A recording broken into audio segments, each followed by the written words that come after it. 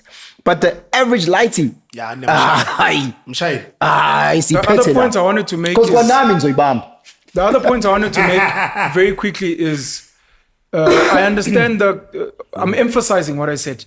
This thing of trying to invest in the spaces that are consuming your time. I wouldn't say that if you have an iPhone, go buy shares in Apple because the dividends will pay back your iPhone. I've done the maths. It doesn't work in that regard. Unless if you have a lot of money, but you bought an iPhone for what, 30,000? I don't know how much they are now.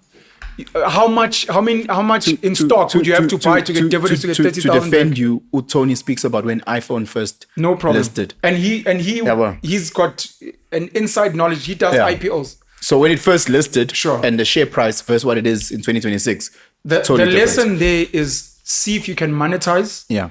around the things that consume a bulk of your time. Sure. So that it is not a waste of your time. You're going to your children's school meeting.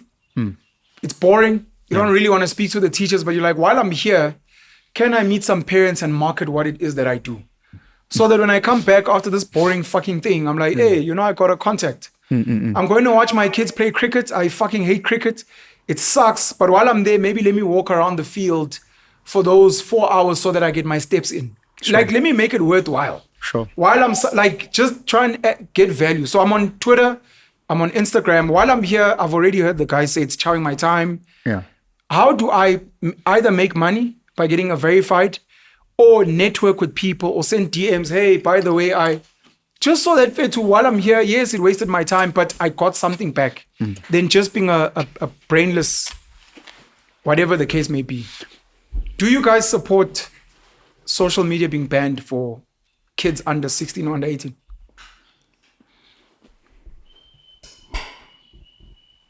Please elaborate. You've already answered, so you can elaborate.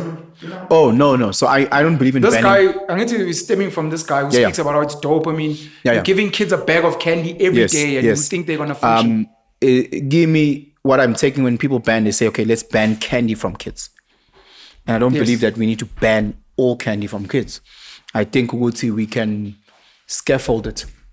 I think even when I was teaching, let's take a sensitive subject like sex education.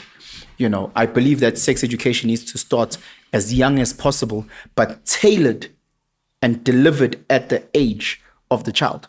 So again, the way that you talk about sex ed to a 3-year-old, is very different to how you talk about it to an 8-year-old. The reason why you talk to 3-year-olds is because a lot of them might have, not a lot of them, maybe some of them might have experiences where they want to ask their parents about where they came from, or the dark side of it where maybe they were fondled and touched in a negative way. So you want to open those conversations around sex ed from as young as you can, but again, pitched and tailored at that level so they grow up, and you don't stop. The same thing I see with social media. We can't run away from technology. We can't run away from AI. We can't run away from social media. We can't run, it is what it is. Now the question is, how do we introduce it to our kids? Right now I disagree with how we introduce it, because right now we say, here's an iPad, here's a phone, go for it, which is wrong. It's the bag of candy. But I think if we can tailor it correctly, understanding what there are educational shows that the kids can align to, whether it is SABC with Itakalani or Sesame Street or whatever you want to say, align it at the child's level, understanding what what the objectives are with whatever that platform, and then scale it as the child grows up. You think Australia was wrong? Or at least the Australian government? I think... Because they might influence our government, and we need to have the voice and try and preempt. Look, if you're going to say ban social media on the it sounds great. Ban social media, it sounds perfect. It's like saying ban all alcohol. On the surface for kids, level, all cool drink. Kids all under cool 16, no longer allowed to drink cool drink. I agree No with longer that one. allowed to eat That one I sweets. agree with. here's the thing. Now, when we break it down, and now we, in the reality of it, we think about the jobs lost, we think about the economy, we think about, okay, how can we tailor this? And how can we, let's just say, hey, social media, no one under the age 3 can consume social media. And then next year, no one under the age 5. Next year, no one under the age, however, but to have a blanket statement for something that will happen, no matter what, izoyenzeka. Lento izoyenzeka. So You for do me, realize part of it. Sorry, I don't even know if you are even thinking about it. It means in a country like South Africa, for kids that are maybe making money on YouTube, TikTok, and they unemployed, that means they can't. Yeah. Intwana can't be a 14-year-old podcaster, streamer playing games. Forget games, teaching other kids maths tips. Hi guys, welcome to my channel. It's me, Rodney. I'm in grade 8. Guys, these are the tips that I've seen for maths. They can't do that now. Yeah, they're done. And make money. I'm not even And looking. teach I'm other not kids. even looking at it like now. I'm looking at it to Guti. Whenever I close my kids to a certain opportunity and aggressively close it off, I know Guti, their peers, they might be exposed to that. So there'll come a time when they're 18. The competition has had, let's say, 10 years experience on how to navigate. With the calculator. With the calculator. My kids are now, Calculator's a better example. or whatever it is, a computer. Ne? They've had 10 years experience of how to navigate a computer. My kids are seeing it for the first time. So now, when I'm putting them in the big bad world, they don't know what safety looks like. They don't know the etiquette. They don't know how to maneuver this. Whereas, and we've seen this in the financial space where a lot of kids that come from privilege, they just plug in. Sure. They just plug in. This guy mentions how we are all children in social media because it's new. And to your point, if we are children, allow us to grow up and realize where the problems are. But if you're going to keep us out and you're only introducing us later, we're then starting as children then at age 20. Whereas the one who started at 5, we assume, fucked up, made a mistake, had an account banned. Now they're learning, guys, they figure themselves out. This is not really for me. Sadly, some of them will have been cyberbullied, take their lives, etc., etc. But that's like driving a car. I don't know. Yeah, I mean, I'm just not a fan of, if it's something that we can get rid of as a society forever, LSD, meth, we can get rid of forever, sharp. But this is something that is a part of who we are now. I was watching the episode that we did on the December that dropped this morning, and we were talking about a social media persona versus a reality or a real life persona. And you realize, Guti, as we continue this journey, those two worlds are becoming one. Hopefully. Whereas, like, how many people do we know now that don't have a smartphone, as an example? How many people that we know personally that don't have WhatsApp, that don't have any form of social media, where who you are on your WhatsApp is not who you are in reality, as an example, So those worlds are becoming more and more every day, closer and closer together. People are living their whole lives, but they're out there through social media. They see what's happening out there. The opportunities are out there. They're making money. They're doing this through social media. If it wasn't for social media, people would be broke. So that's literally your social life. That's true. Being who you are in reality. You agree with the ban? Here's what I've... Start by answering why you agree with the banning of fizzy drinks and sweets for under 16s. And Labo, we're talking banning. Yeah, there's no one benefit to drinking or chowing those things. Anything that doesn't have any benefit but to it. adults can have it. No, even adults, man. Or you're saying it should be banned from society. Anything that doesn't have any benefit to your body or to you but it should be banned for all of society. Yeah, for all of for society. all of society. Yes. Here's Now, do that want to on their own. No, I'm not. The thing is, sometimes human beings are children, and you need to manage children. And unfortunately, in this country, I was about to say something. It's fine. Human beings. As I said for you, you believe that most of the population behave like children. Yes, that's a more diplomatic way to put it. So most people have adult bodies, but how they behave is of a child. So you must make decisions on their behalf, and that's how human beings are that we have in this country. Social media.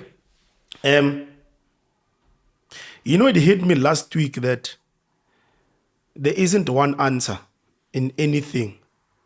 And I figured out that one of the issues people are having with schools, or that I had with school, is that it was saying to you there's one answer to everything. Yes.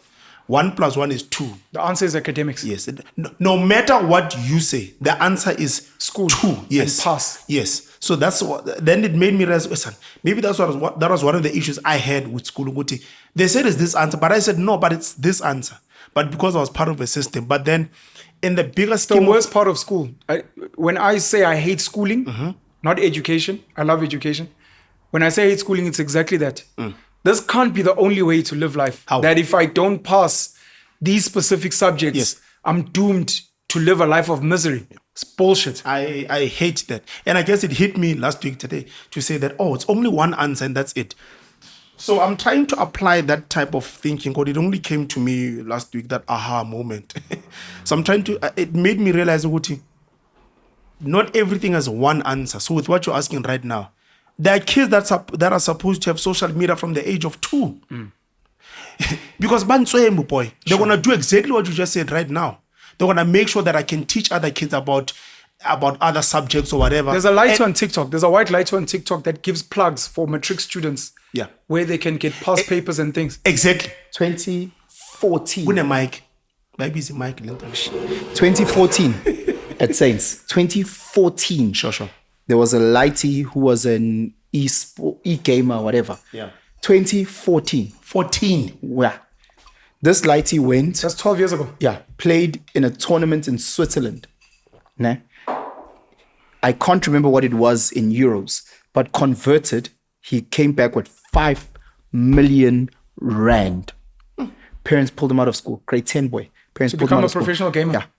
It's fair. Parents pulled him out of school. Yeah. Lentwana le if you didn't expose, that was a cover take. So Ntwana in 16. Yeah. Idlala game made 5 ball. Didn't win the tournament. I don't know what he came. Sure. But he got 5 Mr. ball. Beast, if only like Mr. Beast. And he started at 13. Exactly. If the mother said no social media or no Not internet. the mother. If the American government Exactly. said no social media for Young kids. Tot. And in America, there are so many rich kids of social media. Yeah. So I think you need to curate it as per child. That is very No one in difficult Australia to do. thought of this. About last year, there's that little boy that's about Jake Paul and them were interviewing once who spoke about the houses he's bought. There's an Indian boy who was making millions of dollars unwrapping toys. No one in Australia was like, some of our kids You look at are some, making you look money at some off of this. those Maybe let us get a license Yeah. for our child. You can't just ban. No, look at some of the Australian hate actors a blanket that made statement. it in the USA.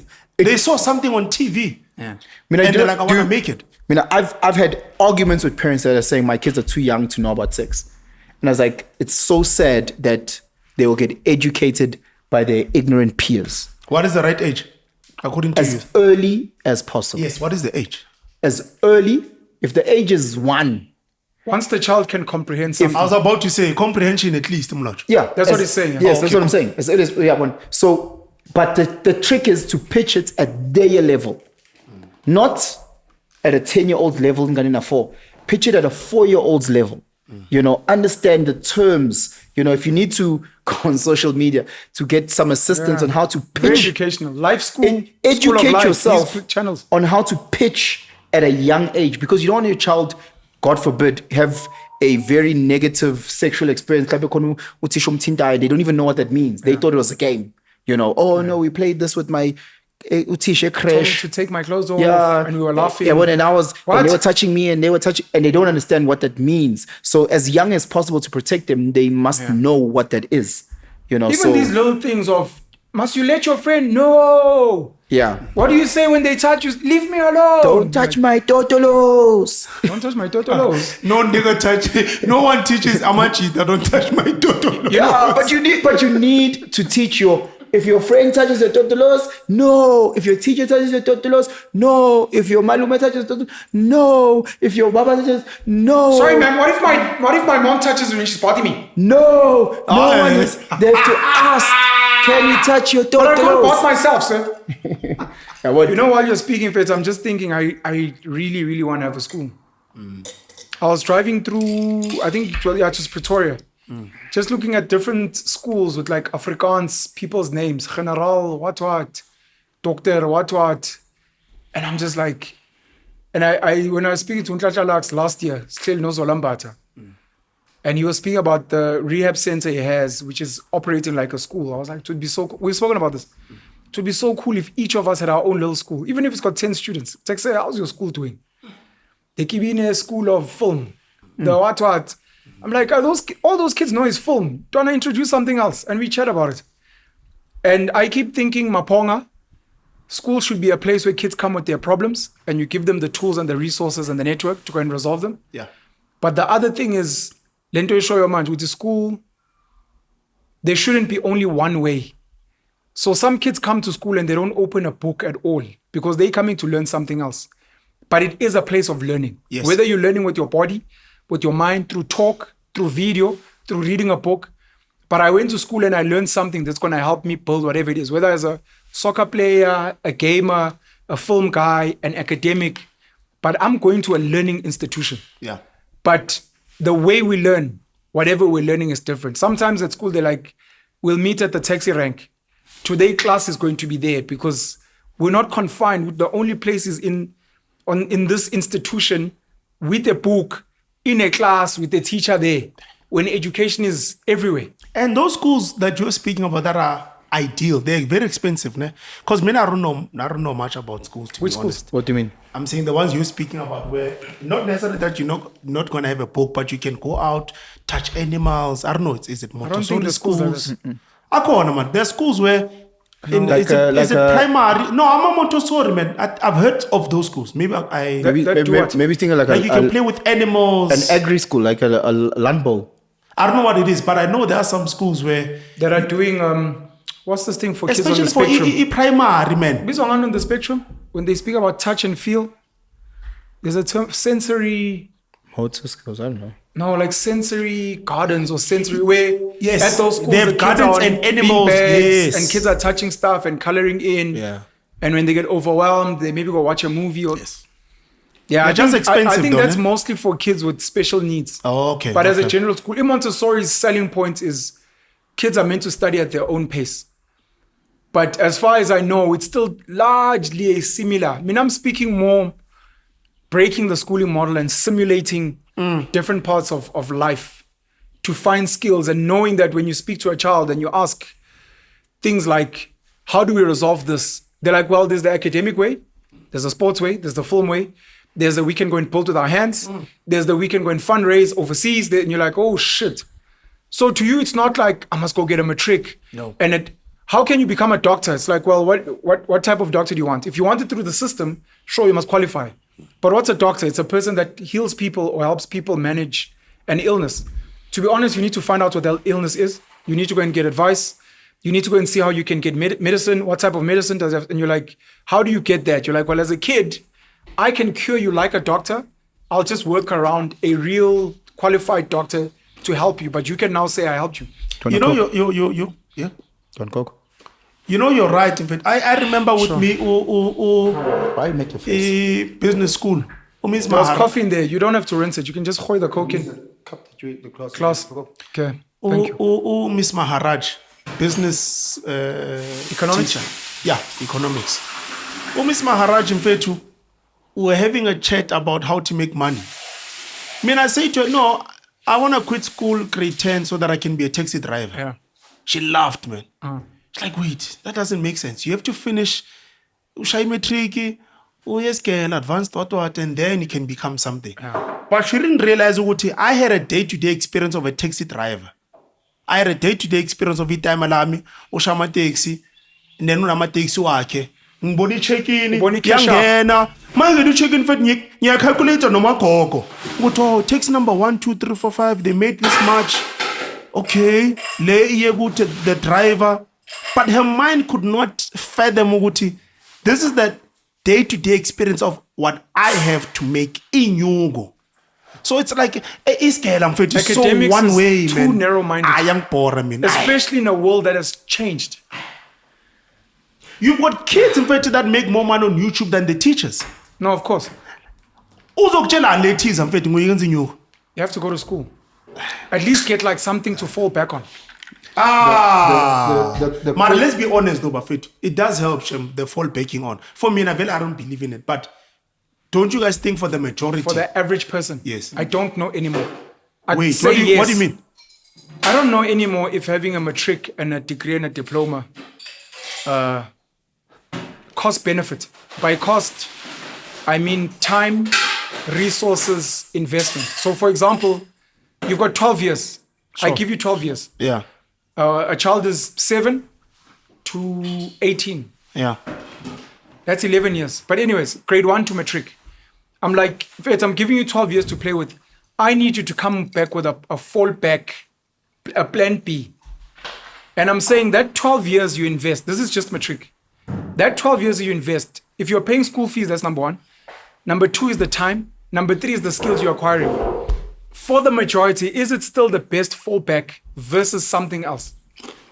I'm not sure anymore. It used to be that at least with matric, ungambi usenze ShopRite as a cashier or a KFC. Today, I'm not sure. Versus Intwana, who like you, went to spend 3 years, not 12, 3 years spanning taxi, and that becomes his fallback.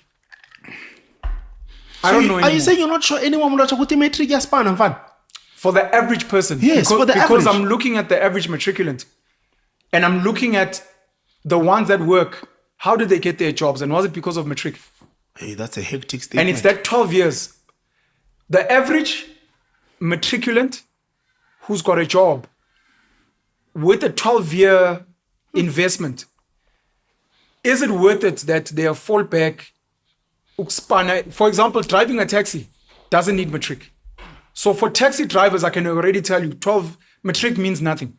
Yes. There you need to learn how to drive. Of course, you must be of a certain age and you must have your license. And that is normally done at unfortunately, age limits you to when you can get a license. But that's a few months, few weeks, depending on how quickly you can learn how to drive. And then meeting a timer that can give you a span. For other places, I don't know, because there's still that entry of when you bring your CV or matric. But a lot of it is just standard, not really because you need to. But I don't know, and I'm not saying I know, I'm saying I don't know if for the average person, 12 years to get a matric is still a worthwhile investment as a fallback plan. Hectic. What's the weight that a matric certificate carries? There are certain jobs that most of the Len, now after what you've said right now, I was going to say Domestic that most worker, of the jobs no. need matric. Gardener, no. Uber driver, no. Scooter driver, Yeah. no. I worked at Steers. And I remember having my quote-unquote interview. Thank you for the coke. Sure. I hadn't finished my matric yet, so he didn't have any reference. I didn't show him any reports or anything. I worked at Game. I also hadn't received my matric results. So like the conversation, and I worked there, and I remember I moved very quickly to become a cashier, and my hourly rate was a little bit better than some of the guys who were at the back. So I'm like, yeah, but school for me, like the way that I view it, like for the average person, hey, bro. Here's a better way to structure Hey, your the question. return is very low. Where is the concentration of jobs for the majority?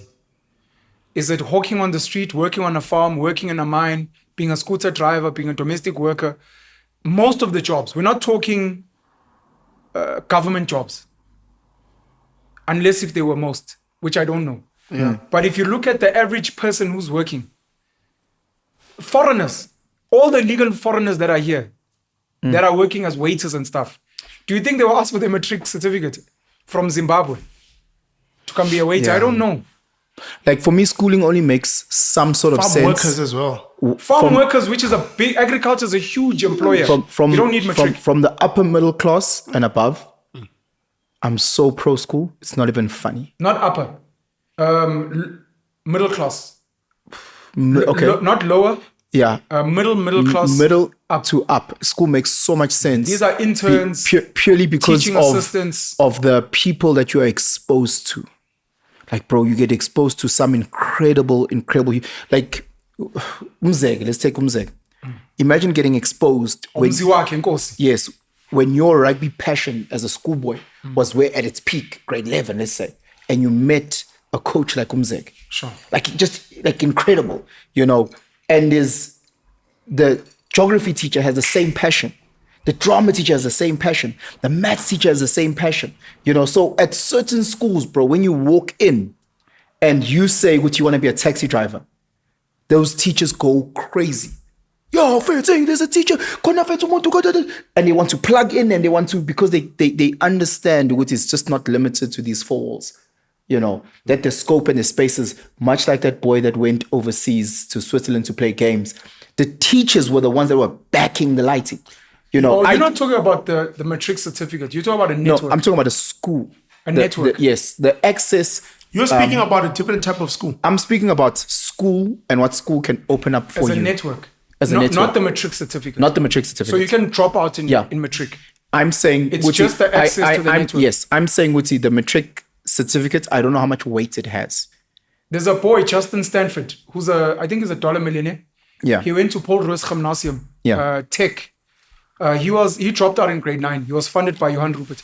You see? So that becomes network, but not the matric certificate. Two different things. I taught a boy who never played rugby in his life. He played rugby for the first time in grade 6. He came into my class. And I remember sitting with his mom and dad and literally like begging, can this boy play some rugby? He's tall, he's big, he's strong, athletics captain, everything. He's in grade 6. Boy in grade 8 got a full scholarship to Michael House. Full scholarship to Michael House. Can you see what that now opens more doors to whatever other opportunities that are there? You're speaking network, not the certificate. No, I start off by saying I don't know what the weight of a matric certificate is. Oh, that's why you said upper middle class. Yes. Because I was talking about the certificate. Yeah, no, the certificate, I really don't know if it carries any weight to it. I think you guys have answered the matric one. We haven't answered it. I was saying I don't know. You don't know. Mlotshwa, you don't want to answer on it. What's the You question? also said you don't know. What's the question? How heavy does a metric help you in As a fallback propelling your plan, future? just to actually span. Just in Because that's what it has been. 3,000-5,000 a month. Someone Nothing. was saying finance institutions are now offering interns 4,000, if not 8,000 a month, and they were like, "We're seeing flames." You've got No. an honors in finance or a BCom. In the sense of which you are in using economics. your matric to go into varsity. Like that. And just to improve not your life. into in varsity, fact, just man. as a when your parents are like, "Yazi umatric ubaluleke No, kanjani?" no, and then a light you And- asks, and- unless- "Ngitshele mama ubaluleke kanjani?" Unless Hey, umatric ungakusiza ngichazele if it's entering to university so that we get That's it, a point. Your and then for the matric- rest, when you're looking at all your peers at class saying, "But uSibongile's got matric, uPutumsani's No, got no, no, matric, no. and No, no, no, Bahleni no. noma lo driver amateksi, the importance lo umsebenzi as u-aunt." the importance of your matric for me is purely from a higher education point. Nothing else. Okay, perfect. If you are using that certificate as a key to get into a specific university or a specific course, then it's very, very, very, very important. If you want to become a medical doctor, if you want to become an engineer, then your matric certificate is crucial. Make sure because they've created it as a gatekeeping. as, Yes, as, no, as for the sure. key Yeah. to get into Not that space. necessarily because it's Yeah. important, but they've But, made it but, a but requirement. if you've made a decision, Uguti, the last year also funda is matric before you go into the big bad world, zero. I put zero weighting on it. Zero. Zero. No, zero is too harsh. Zero rating. Zero is too What harsh. are you trying to get into? No, tell me what you're trying to get into. I'm we not said at sure. places, maybe. Like what? At places like KFC, no ShopRite, there's a chance that when you put in your CV, they ask. Go to no There matric. are some places where There's a they lot of ask. places, man. A lot. Okay, all right. Yeah. Yeah, I think those places it's more of a connection versus a CV. But they might still have a requirement because when someone comes and asks, say, or at least when they're advertising, but say we need a matric. I mean, lots of students, man, whether you're lots of places, IT, accounting, whatnot. There's I'm just something saying with again a case study of one. I worked at Steers and I didn't have a matric. I was at game. He was without a game matric. without matric. So again, You wanted yes, to be a taxi driver without without matric. matric. So again, 3 case studies.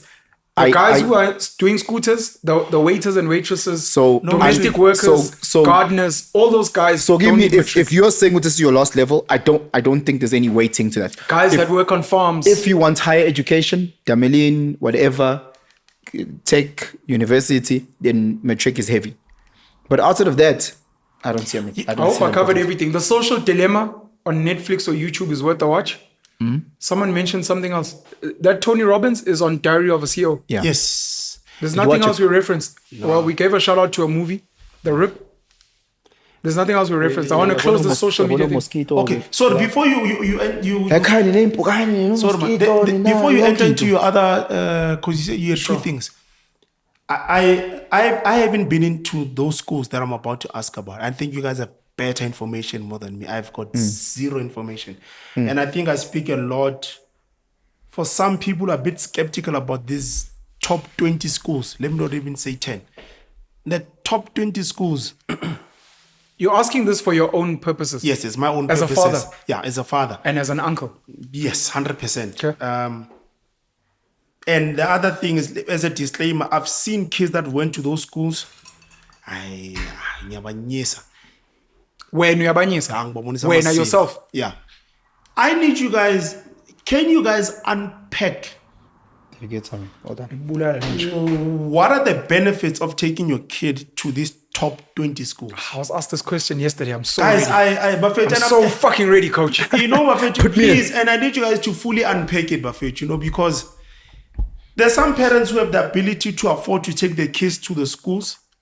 Maybe crèche in the primary was amanyana ngakhona cover 10,000 a month, angazama, the ones in the top 5, it could be a lot, but the top 20 schools, primary, high school, can you guys explain the importance of it or the non-importance of it? Because I'm very stuck, bro. I'm in it, and I'm 50-50. Someone has convinced me. Then I'm like, you're falling into like with ding. I'm going to let Penson answer. I just want you to clarify. When you say top 20, you mean the most expensive The most private schools? expensive schools in South Africa. Private schools. Yes. You're not saying top 20 achievement in academics. You're asking about the top 20 most expensive private schools. I want to say a mixture of the both, but maybe let's go with the most expensive for now. Private schools. Okay. So Yes. Mina, my thing is a simple one. It's exposure. So birds of a feather. If you understand that from Birds of a feather snort cocaine. okay. So if you snort cocaine together. if you understand that from a business point, Birds of a feather you vote know, DA. if you understand it from a business point, from a life point, from just you as an individual, you realize Uguti, you want to be in a space where like-minded people are, and where you think "Nyabanyisa abantu," ne? Where are all the people that have that same mindset? "Nyabanyisa," where are they all congregated? You know. And if you can find that space, that's where you need to also put your child in. People that are as ambitious, And wait, let me as sorry, aggressive. just as a disclaimer, because people are going to be like, Debs, you are flying. I mean, I know Mama Ngisa. No. I'm saying the ones I know. Yes. Yes. I just want to put it as a disclaimer before I'm saying, Bangisha. I'm saying, Guti, once you find yourself, Guti, like your competitor. So, for example, one of the business partners, the ladies that you were speaking to, their kids go to a certain school. So that's not an anomaly. There's hundreds of parents like her. So you already know her from the business world.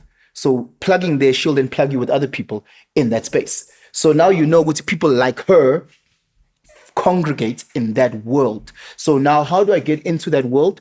By having my kids in that world. So it's one thing for exposure for your kids, which is beautiful because they didn't get to understand the landscape, but it's also for you to understand that world and that landscape where you can also network. So while your kids are building bridges for the future, in terms of the teachers they engage with, in terms of the resources they engage with, I'll give you a perfect example. Christie, Kitch Christie, the 1995 World Cup winning coach, ne? For New Zealand. For the Springboks, Springboks, sorry. 1995. He won the World Cup. His son went to St. Stithians. Ne? He wins 1995 World Cup. The following year, he doesn't coach anymore. He says, I'm done. He coaches the 4th team at St. Stithians. This is a World Cup winning coach. Now he's coaching 4th team at St. Stithians and he's plugging all the other coaches. This is what you did. He's running because his son is there. You know, I'll tell you another person, Joel Stransky, the guy who did the drop kick. His son went to Saints. His son loved soccer. But whenever we wanted to run a workshop, he was there. He was there helping. You know, so you start realizing, Guti, there's so much resource in the environment that you're in that you would have never been able to tap into if you were outside at 0 rand because you get to meet them in the corridors. I get to rub shoulders with Winnie Mandela. I get to rub shoulders with Ufigile Mbalula. I get to rub shoulders with Julius Malema in the corridors, you know, where you get to pick these people's brains, where outside of this, where will I ever get to meet these individuals? You sit with them But if on you're the making side. 400,000, if you're paying school fees of You know. 300, 400,000 rand, you're not a normal person. So you could maybe rub shoulders with them somewhere else. I might not Because you can't sell this to a normal person. They can't afford the school fees. But hear me out. I might be a married couple with one child. I'm a dentist, she's a dentist, and we can afford 15K a month because we just bought dentists. You don't think those people could rub shoulders with those No, people somewhere else? I think 95% of parents that send their kids to private schools, the top ones, are just parents that work those professions. CAs, medical spaces. And they wouldn't meet these people in their jobs. No, not at all. Because again, let's just think about it. Let's say you're a senior manager at ABSA. How much are you taking home? I don't know. Let's say you're taking home 100. 60K. Senior manager, Let's 100. say 60K you take home. No, 100, 150,000. Okay, that's too high. Let's come down. Let's say my gross salary is... No, you're then a normal employee at ABSA, okay. at head so office. So let's say my gross salary is 80K. My wife's gross salary is 80K. Hey, actually, take home, let's say 70,000 Let's say for a manager. 80K as learned university students. Yeah. We take home 55 each. We can afford to send our one child, because a lot of people have one kid now. One kids. Yes.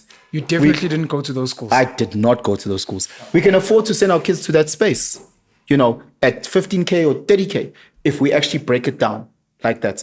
I would have never seen these celebrities. I've never seen these politicians. I've never seen these sports stars, but I see them now on the side of the field. And I get to pick their brain, I get to engage. So from a parental point, you get to network. All of a sudden, you're like, hey, I actually work on Brian Abana's teeth.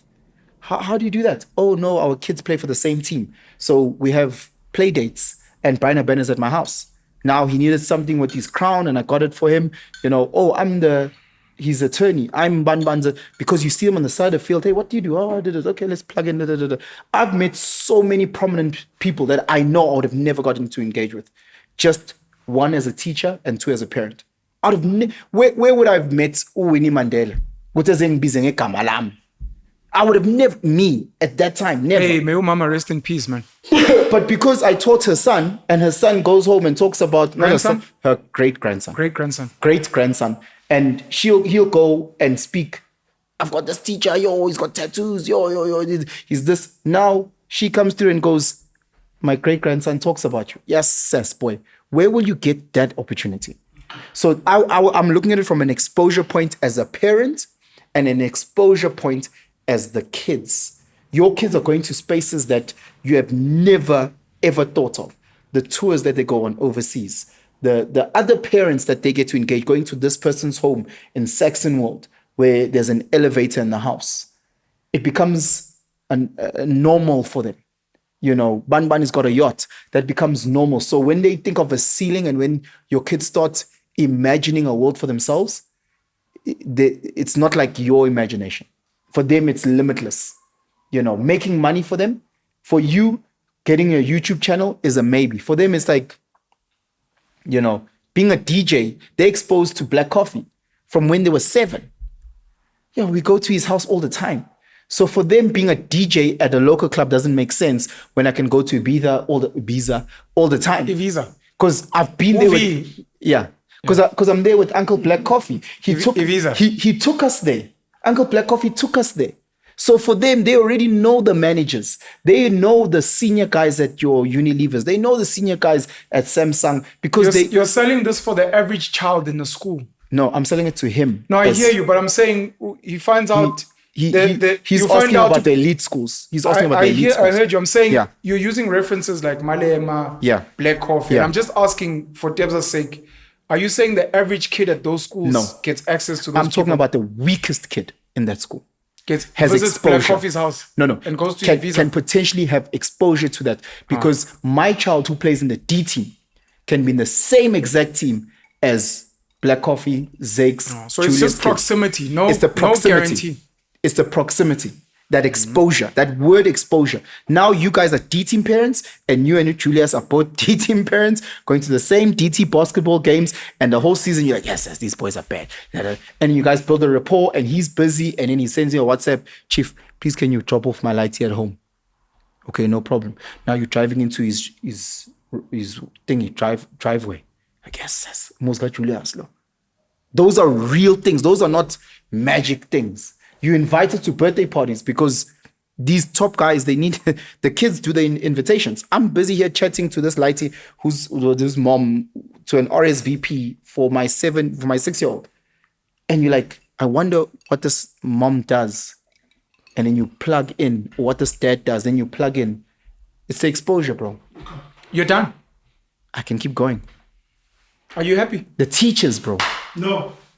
The teachers, because from a media point, they get exposed to teachers that have worked in the real substance. I know teachers that were teaching, that come from the legal space, that worked as lawyers and decided to go back into education. Is this most of the teachers? Not most, but a lot of the teachers are used to work that have, in the real world. So there are teachers who have worked in the real world and come back. On average? Not on average. But there are those. There's a lot of teachers who, from a business point, they run businesses. You know, so they're teaching business studies and they also have businesses. So I'm like, wow, it's crazy. Coaches that have played. Let me get a list of these schools we're talking about. Coaches that have played top level rugby, top level hockey, national netball, and now they're coaching your child at D team, bro. At D team, you're like, I remember this guy playing for the Sharks, and now he's there coaching under 10D because his kids are there. That to me is like gold, bro. Okay. Let me mention some of these schools. Hilton, of course, at the top. How much is I'll Hilton? only give this amount. And then I'll give. How much is it? 45 a month? How much is it? 450,000. Yeah. I want to, Shy 69, please don't answer until I come back. I mustn't answer. No, just maybe mention the schools. Mangbo and Kolo answer. Yeah, but you don't know the schools, so you need to know about the schools. I can Google the schools. I'm smart. At least I got something there. No longer I'm answering for you, Shy 69. Okay, I'm gonna go through the most expensive private schools, and then I'm gonna go through the most expensive But public you don't, schools. don't have your mic. What are you doing? What are you doing? People can hear you. Where's your mic? Because last time they were see, complaining. so Yeah? So Hilton. No, but we have to wait for this guy. No, we don't. We don't have to wait for Look, him. this is just an aside for the audience. Okay. Who has an idea of the schools it's about, especially because we're in Joburg. This is just for people to be like, hey, just to give some of the names. Some they know, Yeah. most of them they don't. Hilton at the top, 450,893. Can you break Then that you've got down? Michael House. No, I don't want to break it down. No, the but- conversation's going to go too long. I don't know. gonna go too long. Because when people hear that amount, they're like, Ishabona manga bamba, 500,000 ngaba grand. Yeah. There's so Look, many I know you add-ons want to to talk that. about it. The conversation's going to go for too long if we Okay. break it down. Okay. You can just say, Guti, this is just the base. There Yeah. are add-ons. Yeah. So you buying that polo just as it is. Yeah, there are add-ons. Standard. Michael House, the most expensive girls' school in the country, Rodin School for Girls, is at number 3. St. Andrews College. So what did you skip? You skipped a couple. I didn't skip anything. Oh, okay. So it goes Hilton, Michael House, Rodin, St. Andrews. St. Andrews, can- Western Cape. You know what's another dope thing to show what this money is scary? If you break it down per month. No, Yes, that's what I wanted to do. I'm telling you, my man. So I told that Penson I works. don't want to go into the details because if we unpack these, this is going to be a 1 hour topic. Okay. I was just mentioning the school so that there's context. So Hilton is 45K base level a month. 45. 45K base level. So you must understand, Uguti, only, so I'll give you this from a sporting Gonna point. go for an hour. Let's say sporting codes. I'm not né? gonna bring the Your- other TikTok video. Your main sporting codes, rugby, soccer, basketball, that falls under the 45. But if you want to do specialized sports like rowing is its own amount. Last I saw like 10 years ago, if you wanted to do rowing, it's 10K a year. Just to be part of the rowing club. All right. You know. All right, I'll I tell hear you, you. for example, you see with my kids, ne? Library. So my kids want to do additional library. Additional library is 45 rand a month. I want to 45 rand, boy. I need to make his statement. I want to 45 rand. Uzung understand, Uti. So sorry, I don't understand why there's 45 rand for library. Oh, because Uzita wants to take out an extra book and it's not part of the school curriculum library session.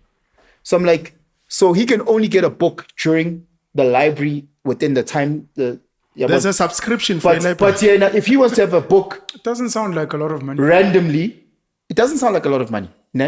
And then you times it by 3 or you times it by all the kids available at the school. Then you're like, labo 45 rand, chess club, ne? 35 rand, banbani, 20 rand, banban. It's those little things which you check when you've realized that at least isn't this Z8. And you're like, every month, fang koke lo 600 rand engawubalanga. Ebhlungu leyo mali leyo.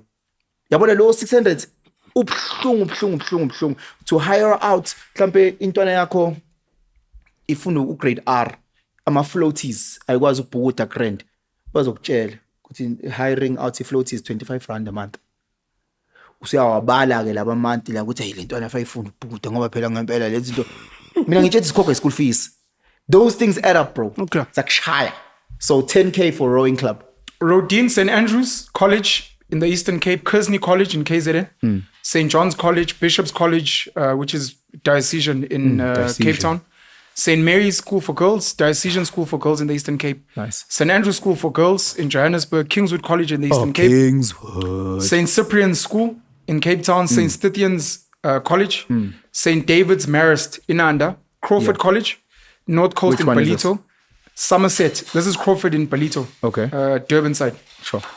Somerset College in Stellenbosch, Wow. Okay. St. Benedict's. I think maybe I'll stop here. No, I've keep gone going. through a Keep lot. going. Just keep going. This keep whole going. list. Just keep going. Not the whole list. Yeah. St. Benny's. Yeah. St. Benedict's, I know it's in the East Rand in Joburg. Bridge House, which is in the Western Cape. Durban Girls College. Wickham Collegiate, Maritzburg. Wait. Durban Girls College. Durban Girls College. Serious? Shit. Okay. Are you thinking of Northland?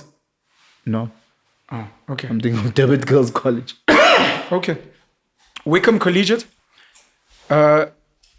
St. Charles College. Treverton College. Emoy That's Peter River. Marisburg. Is St. Charles. Uplands College. Woodridge College in the Eastern Cape. Oh, Uplands is in Mpumalanga. It's in Mpumalanga, Uplands, Yes. Vitrefir. St. Martin's College. And then Epworth High School for Girls. I'm going to mention just a few because these are with boarding. These schools. At the lowest level, the Epworth School for Girls is 285,000, which is 28,500 a month. To what you're asking, that's including boarding.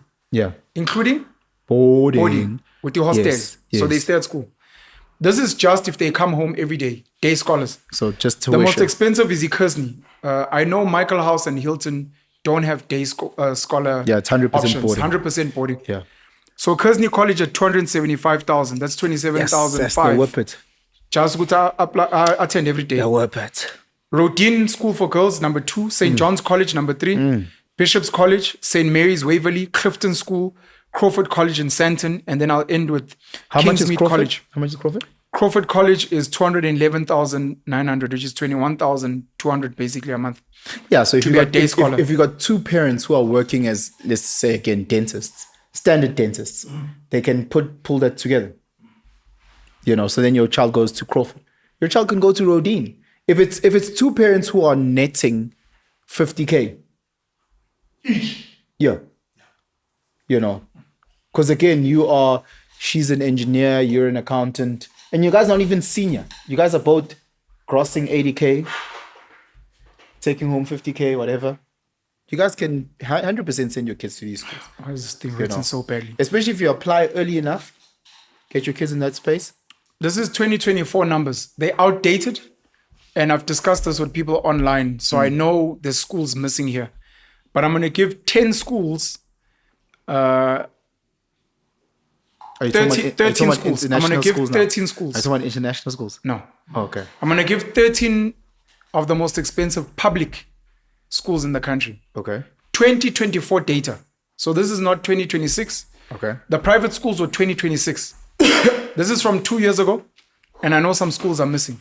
Sure. So maybe conservatively we'll say these numbers I'm giving you increase by 15% Okay. for this year just to gauge. Okay, sure. But we'll take 2024. Most expensive 2024 Pretoria Boys High, 70,200. This is excluding boarding for all of them. So boarding is separate. This is just tuition. This is day scholars here. Yes. Pretoria Boys at 70,200. That's 7,000 rand a month. King Edward School, 69,800. Rondebosch Boys High, 68. Grey High School in PE, 68. Parktown Boys High, 65. JP High School for boys, 63. Wynberg Boys High, 62.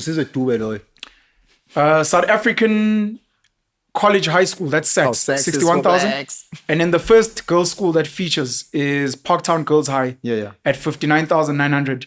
Rustenburg Girls High, 59,600. Paul Roos in the Western Cape, 57. Afrikaanse Hoërseun School, Affies, 56. Bryanston High, 51.2, which is where Elon Musk went before he went to Pretoria Boys. 2024 numbers. Just for you to gauge the most expensive public, most expensive private. As a middle class with one child, I think it's doable. And then the schools that Penson was now sort of asking me that are normally not on the list. There's a couple of them. I know 3, but the third one I normally can't reference because I don't know where to go. But the African Leadership Academy in Honeydew is officially the most expensive school in the country beyond Hilton. I think they're close to like 500,000 a year. Because their pricing is in dollars. American one. Sorry? Because top 1 and top 2 is the American one. African Leadership Academy is not American. Yes, I'm saying isn't number 1 the American one? No, AISJ, the American International School. That's African number 2. Leadership Academy is number 1. Hectic, okay. But look, people can go and And research. again, It's not important. all these prices are in dollars, bro. So They charge in dollars, but when you convert, they very charge in expensive. dollars, bro. So it's crazy. And apparently there's other schools in this country that people don't really speak about. Do you know what I realized when we went to varsity? That international students, when I say international, I'm talking about kids that are from Swaziland, Lesotho. And from Europe, America. Yeah. But sure. They had to pay in dollars. And they had to pay 100% before, like 100% boarding plus thingy. Why are you saying they had to pay in dollars? Because I saw. No, I'm not sure what you mean. They were pulled. Oh, no, it makes sense. Angithi phela, you're telling the world. So when you tell them a dollar amount, then they can convert it. It's not necessarily that the school is saying, hey, so we want dollars from you. They're just giving you a fee in dollars so that you know what to work with. 2009. Because you need to convert it to your currency. So you go dollar and then you have an idea. 2009, I think Rhodes was $13,000 for international students. And my Yeah, brain and was foreign just- students need to pay full upfront. And again, it's one thing if you from a first world, Europe, America. It's something else when you're from a Botswana, Lesotho. Zimbabwe, Lesotho, Normally, their Swaziland, government pays unless if their parents are rich. So now you're thinking like 13 tower. I when USD. you're on NSFAS. When I was Luto. Let me try answer. So the first thing that's important to know, Debs, I'm answering you now, and anyone else who's interested, is we speak about schools. And the objective of a school is to give your child a good quality education. Sure. From that perspective, the expensive schools are not worth it. If you're looking for good quality education, the fee that they charge, in my opinion, is not worth it. There are so many, and even the public schools, we can take all of them out as well. Value for money, it's not worth it. There are many, many good public schools in this country, value for money. If you want a good teachers, good facilities, they get specialized attention. Above, let me put a range, let's say 30 to 55,000 a year. That's 3 to 5,500 a month. Public school, a good public school, you'll get a good quality education. The teachers are good, whether they've worked in the real world or not. They give you a child 100%. Good teachers. If you want your kids to be a good doctor, good lawyer, I agree fully. For schooling. Yeah. Then the second Academics. consideration for some people is things like sports, extramurals. That's where now you start looking at top private schools and top public because they have the money for facilities. So as in your school of age, your child will come up with 100% for maths, but they don't really have good sports facilities, choir, band. Some of the top schools have those facilities. So your child gets exposed to a range of extramurals, whether they're paying subscriptions on the side or not. They have people from the school that became super athletes, so they come back and they give back in that regard. For those parents, start looking at the top public schools, value for money. So those schools we mentioned, the Pretoria Boys High, KS, JP, Gray, we can add up Maritzburg College, Glenwood. Their education, sports, and other extramurals, great value for money. You're paying, in today's rates, 6,000 to 8,000 as a day scholar per month. Good quality school at the highest level in this country. Then comes the non-core things, which this guy was mostly focusing on. The softer skills. There's 2 aspects to consider, maybe 3. The 3 I'll put as alternatives. The one is your child, as he said. The second one is yourself. I'll reference one guy who's taken his child to a very expensive school, one of the schools we mentioned, private. When I asked him why, he said, the amount of money I make from the parents, I'm never taking my child out of that school. I'll only ever take my child out of that school if that other school has got parents that can give me more. And he spoke proximity, because I get to chat to them at school functions. It's such an easier chat because our kids go to the same school. I could pitch to them somewhere else, but I have to sell. But once I'm like, hey, our kids go to, hey, And I see you all they the time. just open up. I see you all the time. Hey, are you gonna be at the? Yeah, I'm coming. We'll see you guys there. We'll be at the beer tent. It's smooth. We've got dads and lads. I get to Lubricated. sit with these guys for 4 days. I got a choice. His tent is next to my tent. Because our kids are best friends, bro. He can't run away from me. Eventually, he's going to break down. So if you have an intention and you have a plan, you can even pick the school to be like the people that I'm looking for, but you must have a plan. If you don't have a plan and you're hoping, rather don't, because you don't have a plan. You're hoping to rub shoulders in the corridor, but then you bump into Julius and you've got no plan to talk to. So what's the point? Just to tell your friends, so what? It means you're wasting money there. But your child can. So that's you. Then it's your child. And I like Penson gave these examples. For me, they so cringe because it's such a gamble. You're hoping that by putting your child in Bryanston High, Pretoria Boys, they'll hopefully bump into and befriend an Elon Musk who in a few decades will be worth $600 billion. Yes, sis, that's such a gamble. It's not a gamble. No, that's okay. I need to give you my opinion. Oh, sure. I think that's such a gamble. And a lot of kids become friends because of interest, because of... If you as a parent have a plan and you tell your kid, say, every day, who are the kids there? Go play with that kid. Go to ask for a play date. This is not you. I need to put you aside. This is you for your kid saying, hey, go play with that kid, for the kid and for the parents, but for you, not for me, for you. I've got a plan. I'm doing the research. I'm saying, I'm going to pay that subscription for rowing because the kids that I want you to befriend, they row. They don't play rugby. Go row there. I heard the rowing guys are going to Mount Fuji in Japan. Bangene there. I was speaking to a lady who I was asking, it was a white Afrikaans lady, and I was speaking about stereotypical white Afrikaners. She's like, no, humor me. What's a stereotypical? I told her. She was like, I didn't play netball, I didn't play hockey. She's like, I did polo, horse. I'm like, also, you're a horse rider. She's like, yeah, I essays, we went international, first time I went overseas. That type of exposure for some people, if you have a plan again. But you must be able to almost measure your plan for your child. And your child must be fully plugged in to say, I want to come to 300,000 every year here. I need you to build a strong database. That means you're the funny guy. You're the smart guy. You're the industrious guy. Because these guys, when they pop or when their parents pop, you must be there in the mix. Whenever Elon Musk are taking selfies, you're there in the back. You're like, and they're like, hey, that's my boy Penson. You know, when AKA passed away, may he rest in peace, Kenan Forbes. One of the guys that spoke at his memorial service was Slim Dope. Slim Dope. Intwana Robert Kumete. Obviously, they all went to St. John's, whatever the case may be. But Slim Dope's dad, as far as we know, Robert Kumete is a billionaire. But you want to make sure that if you're an AKA... Slim Dope is doing very well for himself as well. Is he? Very Slim Dope, time like it can maybe fund your music videos. They can maybe hire you for some of their family things to come and perform. Because you're like, I was intentional about it. Say, I must meet the right guys. Okay.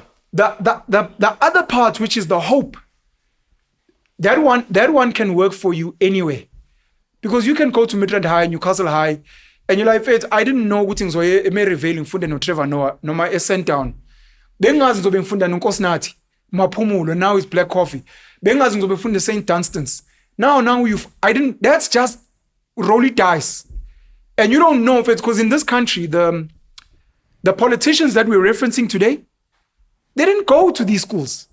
Their kids go there, but they didn't go there. You're not a member of, this is now number 3, alternatives. You've got 300,000 to spare for you and your kid to network. Because we're no longer now speaking school, extramurals. Sports club, certain events, certain gatherings, buying a table, what. That might be better usage of your money. So you must weigh these things up. Do I send my Footy Hilton Fete is boarding? I don't know when you'll see the other parents. You've got 450,000 to play with for a network. Do you want to weigh up where you can maybe spend this money to be intentional about being in the club to meet these specific people, knowing full well you're here for business. Sure. Let me just jump in. Let's remove your intention. Let's say you're a dumb parent that just has money and your child is also dumb. I look at what's the best school for me as a dumb parent with a dumb child. If I take my child to St. John's, there's a 100% chance that they get 100% bachelor's pass with a 3.7 distinction on average. Sure. You understand? They will be compulsory to play a musical instrument and a sport.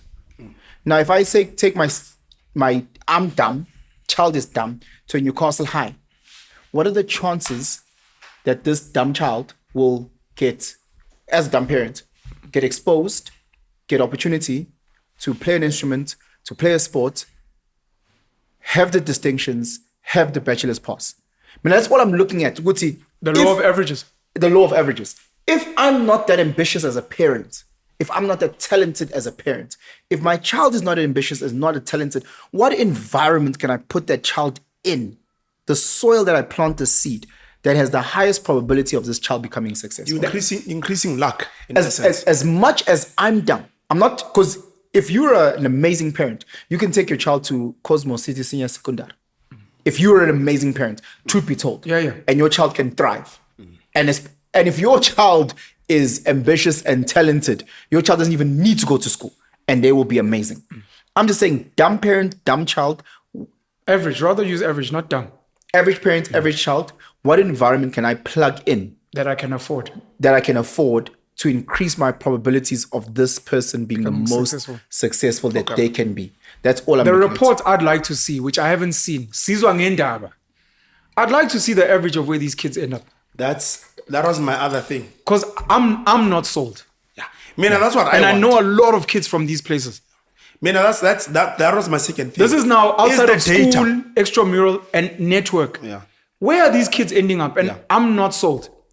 That's my other thing. I'm fully sold because I was in the system.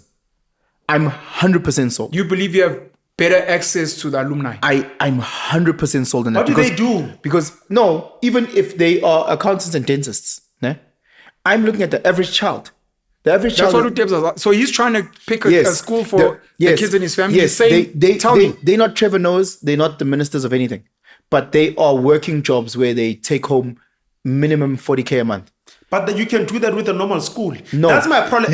No. Maybe let me say the cream of a normal school. That's what I'm trying to explain. I'm trying to say, the success of the average child in these schools is you compare to the cream. When I was matric, there was 5 black boys that got into universities. My matric year. I don't know about everyone else. Out of a class of how many? 200. Well, there was 55 black boys in the matric group. Oh, 5 out of 55. Okay. 5 out of 55 that went to university. Forget who graduated, who got what. There's 5. I didn't know this number. That's scary. It's scary. Yes. I can name them all now online. Some went the following year. Some went upgrade. But I can name. Did others go to technicons? Did others go to other tertiary institutions? Is my question. I don't know. I'm talking about a university. Because I think that's also important to know. So I'm talking about when we went back home during Easter or June. Sure. There was 5 of us that had made it into the likes of a UJ, Free State. Some could have gone to a technicon or other tertiary. We're not sure. So the ones that I know that went to a technicon went the following year. Where maybe it was my issue. In my just to finish, my matric black group was all one group. So unlike other groups where it's segmented, we knew everyone in our black group. No, I'm just segmenting between university and tertiary as a whole. Because it might be 5 university. Only 5? Yeah. So the others didn't go to any college? No, at all. All of them so they only ended at matric? So they upgraded and they went at a later stage. To a tertiary? To a tertiary institution. Okay. So I'm just talking about within that matric year who had the keys to January, February, they're in a higher institution of learning. Anyway, with that being said, are there people in that 5 who are better than guys that went to private schools? 100%. But I'm saying the average boy, in Newcastle High, versus the average boy from St. Benedict's, what does that matric look like? St. Benny's. Because I can tell you that the average boy, the normal boy, St. John's, average, got 3.7 distinctions and a bachelor's pass to get into university. Average. Yeah, but the St. John's it's an outlier. He's asking about the top. You use the top. That's why I'm using what is St. John's fair to? I just want you to know they're the cream of even the top schools. Okay. Sure, but you said it's like you were using those ones. Yeah. That's why we read Hilton and what. That's what you were talking about, the top ones, right? So I'm going to use the criteria. So again, I'm looking at the average child. If I have cash at my disposal and I say my child is just average, what does that look like? So what does that look like if your child has 4 distinctions in matric? Yeah, what does that look like in where maybe where's my issue? Because you guys have mentioned all the benefits. Maybe where's my issue? Can I mix you a drink? No, I'm good for now. Okay, sure. When someone says I have to pay 500,000 rands. No, thank you. The money says that kid must be an anomaly. Maybe that's where that kid must be an anomaly. 500,000. 500,000. Times 5 years. Yes, times 5 years. Yes, 2.5 million for high school. Sure. That amount for me says anomaly. And it means that the kid must, whatever's going to come out of matric, that thing must be amazing because of the premium amount that I'm paying. And from what I'm getting, from what you guys are answering, it's not one answer. It's so many variables. Is it a kid that is good at something? Is it a parent that must teach the kid something? So the environment innately That's what won't he said. be. Yeah, that's what he was saying. But even from your answer, it also has variables of you must then also speak to the kid. Mfethu. No, I didn't say that. No, but I'm saying your answer won't just work in because the kid is there. I'm saying if you are the weakest parent with Yeah. the weakest child, Yeah. at St. John's, Sure. the average was 3.7 distinctions Yeah, per tall. child. Yeah. So as a dumb, But the average dumb parent at St. John's has got new. yes. I'm going to As let's say well. you That's want it important. off your No, lot. no, tall. You want it off Yeah. your lot or getting a scholarship because whatever. That's not the average parent. But I'm saying that's not the average parent. Sure, But I'm with I'm you. saying, let's say you're not the average parent. You're the weakest parent. Sure. With the weakest child. Sure. Ne? When you last, and you are managed. What does that look like for my child? I get you. That's all I'm saying. I get you. I'm still not convinced about the schools Because I know and I'll tell from you my why. schooling, Yeah. what the weakest parent with the Sure. weakest child, I know Yeah. what that looks like. Sure. I still think it's a gamble. Because here's the thing about Of course it's a gamble. Yes, but here's the thing about paying $500,000 a year. My mind goes to there must be some guarantees because it's too much money. That's why maybe I'm struggling with this amount. It's $500,000 ipa. Penson's selling point is for the average child. He believes these schools for the average child, parent that can afford. Bro, He's saying I've seen thumbs up. people with the best cameras and That's stuff his only selling having point. the crappiest YouTube channels. And sure, I'm just saying, Uti, if the average YouTuber has the best equipment, it's better than the average YouTuber having the shittest equipment. it's a law I'll of never be probabilities. sold unless if I'm going to make money from those parents.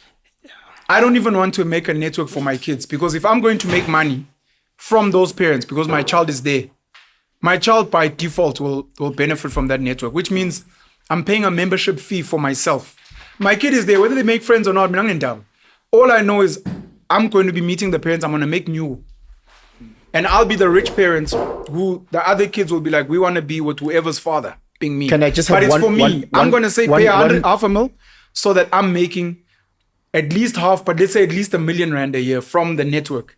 That could be a selling point for you. So you must Can I put it- just- so meaning that the parent or the kid must put in effort so that they can see the results of the $500,000 a year. Can I just say this? Is And, it- and maybe it's for you. and this For may you. be my closing on this topic.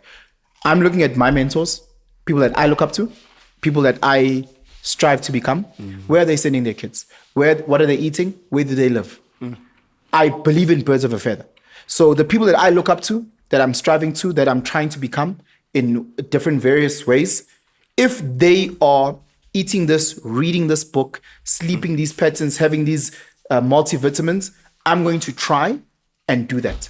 If I'm seeing Guti, the kids of the Mandelas, the Bikos, the Julias, the Maimanis, the what are sending their kids to those schools, I'm gonna send my kids to those schools. You want your kids to turn out like their kids? If that's my I'm asking. Yeah, no, No, if- specifically this one. No, You no. mentioned politicians. Yes, I was about to go to the next point. Okay. If I have ambition that my kids want to be rugby players, and I love and I look up to rugby players, and I see Guti, that Springbok and that Springbok and that Springbok and that Springbok, their kids go to this school, I'm gonna try and send my child to that school. If I'm a musician and I see that all the kids from the musicians I look up to are going to those schools, and that's the drive and the love that I pray for my kids, then I'm gonna try my best to send them to that school. That's all I'm saying. I want to rebut. It's not a rebut. It's actually a question. It's a nuance, but I think it's a very important nuance. You want Coke? No. No, thank you. Do you think it's Yeah. more important personally? I've heard everything you've said. This is like a completely. Imagine we haven't discussed anything, and I'm just asking you a separate question. Throw everything out. Got you. Do you think it's more important to study where successful people went to school, or where successful people send their kids to school? Way more important to where successful people send their schools. Children. Send their children. Sorry, Why? sangeni brand. the reason why when I try to unpack why successful people are successful, I always seem to hit a wall. There's so many variables as to why Utebza owns Tribal. From him being exposed to his dad, the business, him being an anomaly within his own family with certain things. When I study at Trevor Noah, you realize that the crop that came from his school or at Cheslin Colby. So there's too many variables for me to manage. But I understand Guti, he's here now. And Trevor Noah, Tebogo Kibine, Cheslin Colby has been exposed to the best of the best of the best. And now they can make concrete decisions. And they believe that sending their child to this school is the best decision. So then I'll use that. But you acknowledge that those schools didn't make them. No, I 100% acknowledge that. And that doesn't matter to you. Yes, but I believe in the law of averages. No, forget the law of averages. Yes. Forget the law. I'm saying the fact that Midrand High or Newcastle High has developed the top politicians, business people, and whatever, Okay. for you doesn't matter. What matters is that all those guys, let's say our politicians is a good example. Bafunde Forte, Ongoye, today, they send their kids to Saint Banbani somewhere. Yeah. And you're saying to you, that is more important. So context is everything. So again, did Newcastle High create a Penuel Mlotshwa?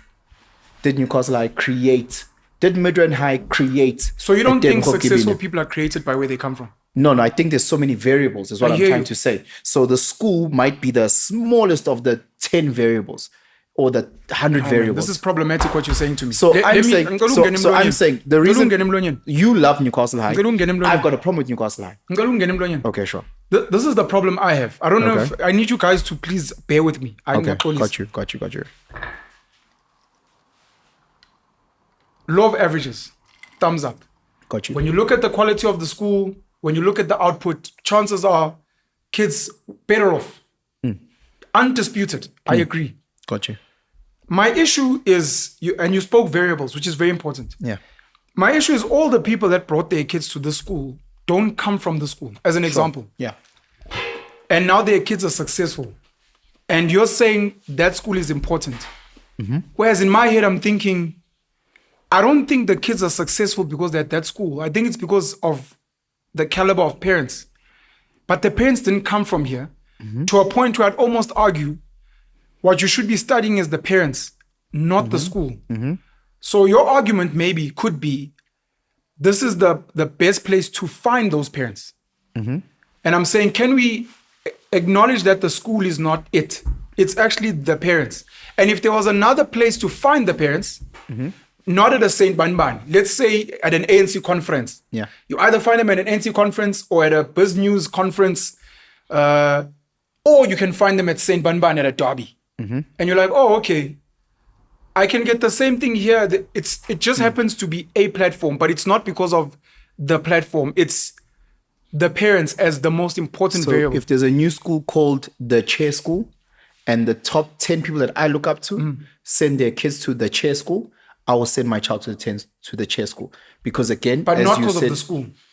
Because of the platform, because of the quality of people there. Because of who's created. So the school may be the heritage behind.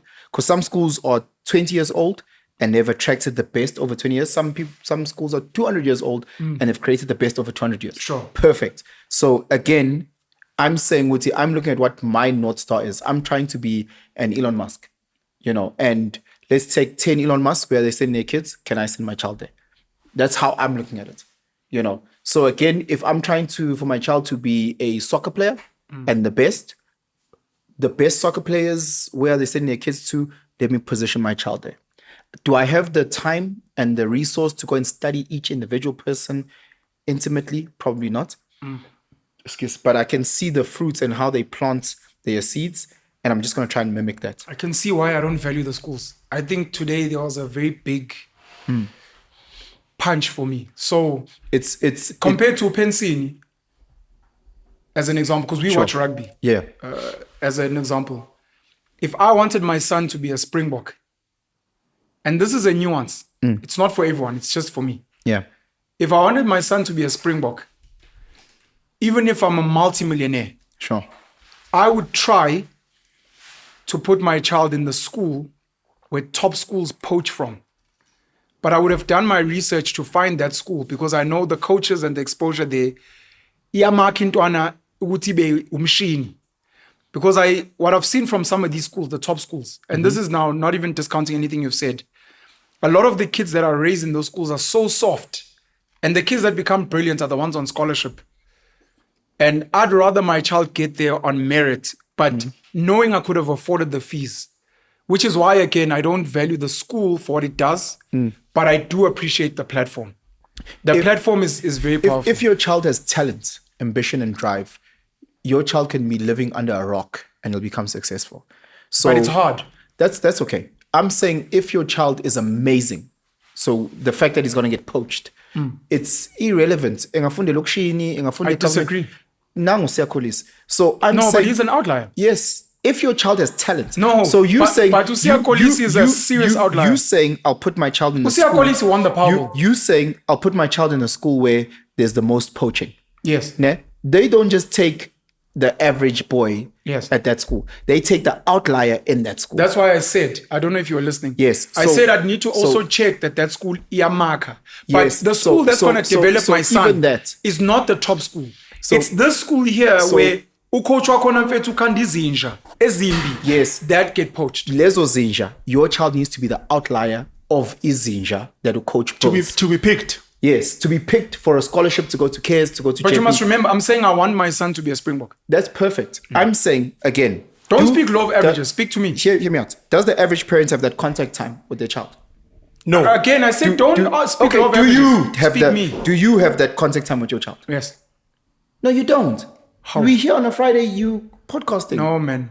We're not talking. Are we not talking like about that. ethical? Now we're going somewhere far away. Yeah, no. No, but you're talking about Now we're reality. going far so away. If you say You talk can to be at a school that has a Yeah. great network, but if you're not going to networking events, then it also kills then your it argument. loses. That's exactly what I'm saying. So get rid of that. No, but don't, let's focus but on don't say that I must controllables. talk to you. Say I must talk to a parent who's involved. I just said I want my son to be a Springbok. Currently, I don't want any of my kids to be a Springbok. so Oh, already it was my bad, hypothetical. my bad. And I spoke about schools which I wouldn't because they're in the Western so Cape. I'll go back to my previous point. If any viewers watching, Yeah. a parent who is involved, incredible, with a child who's talented will beat any variable. And I'm saying for that parent, And an involved parent with a child who's above average, Untwembu. They're gonna make it it's either gonna- way. It doesn't matter. That child is gonna be amazing. Ne? My whole point was average parent, average child, and then I went extreme and I said worst parent, worst child. Sure.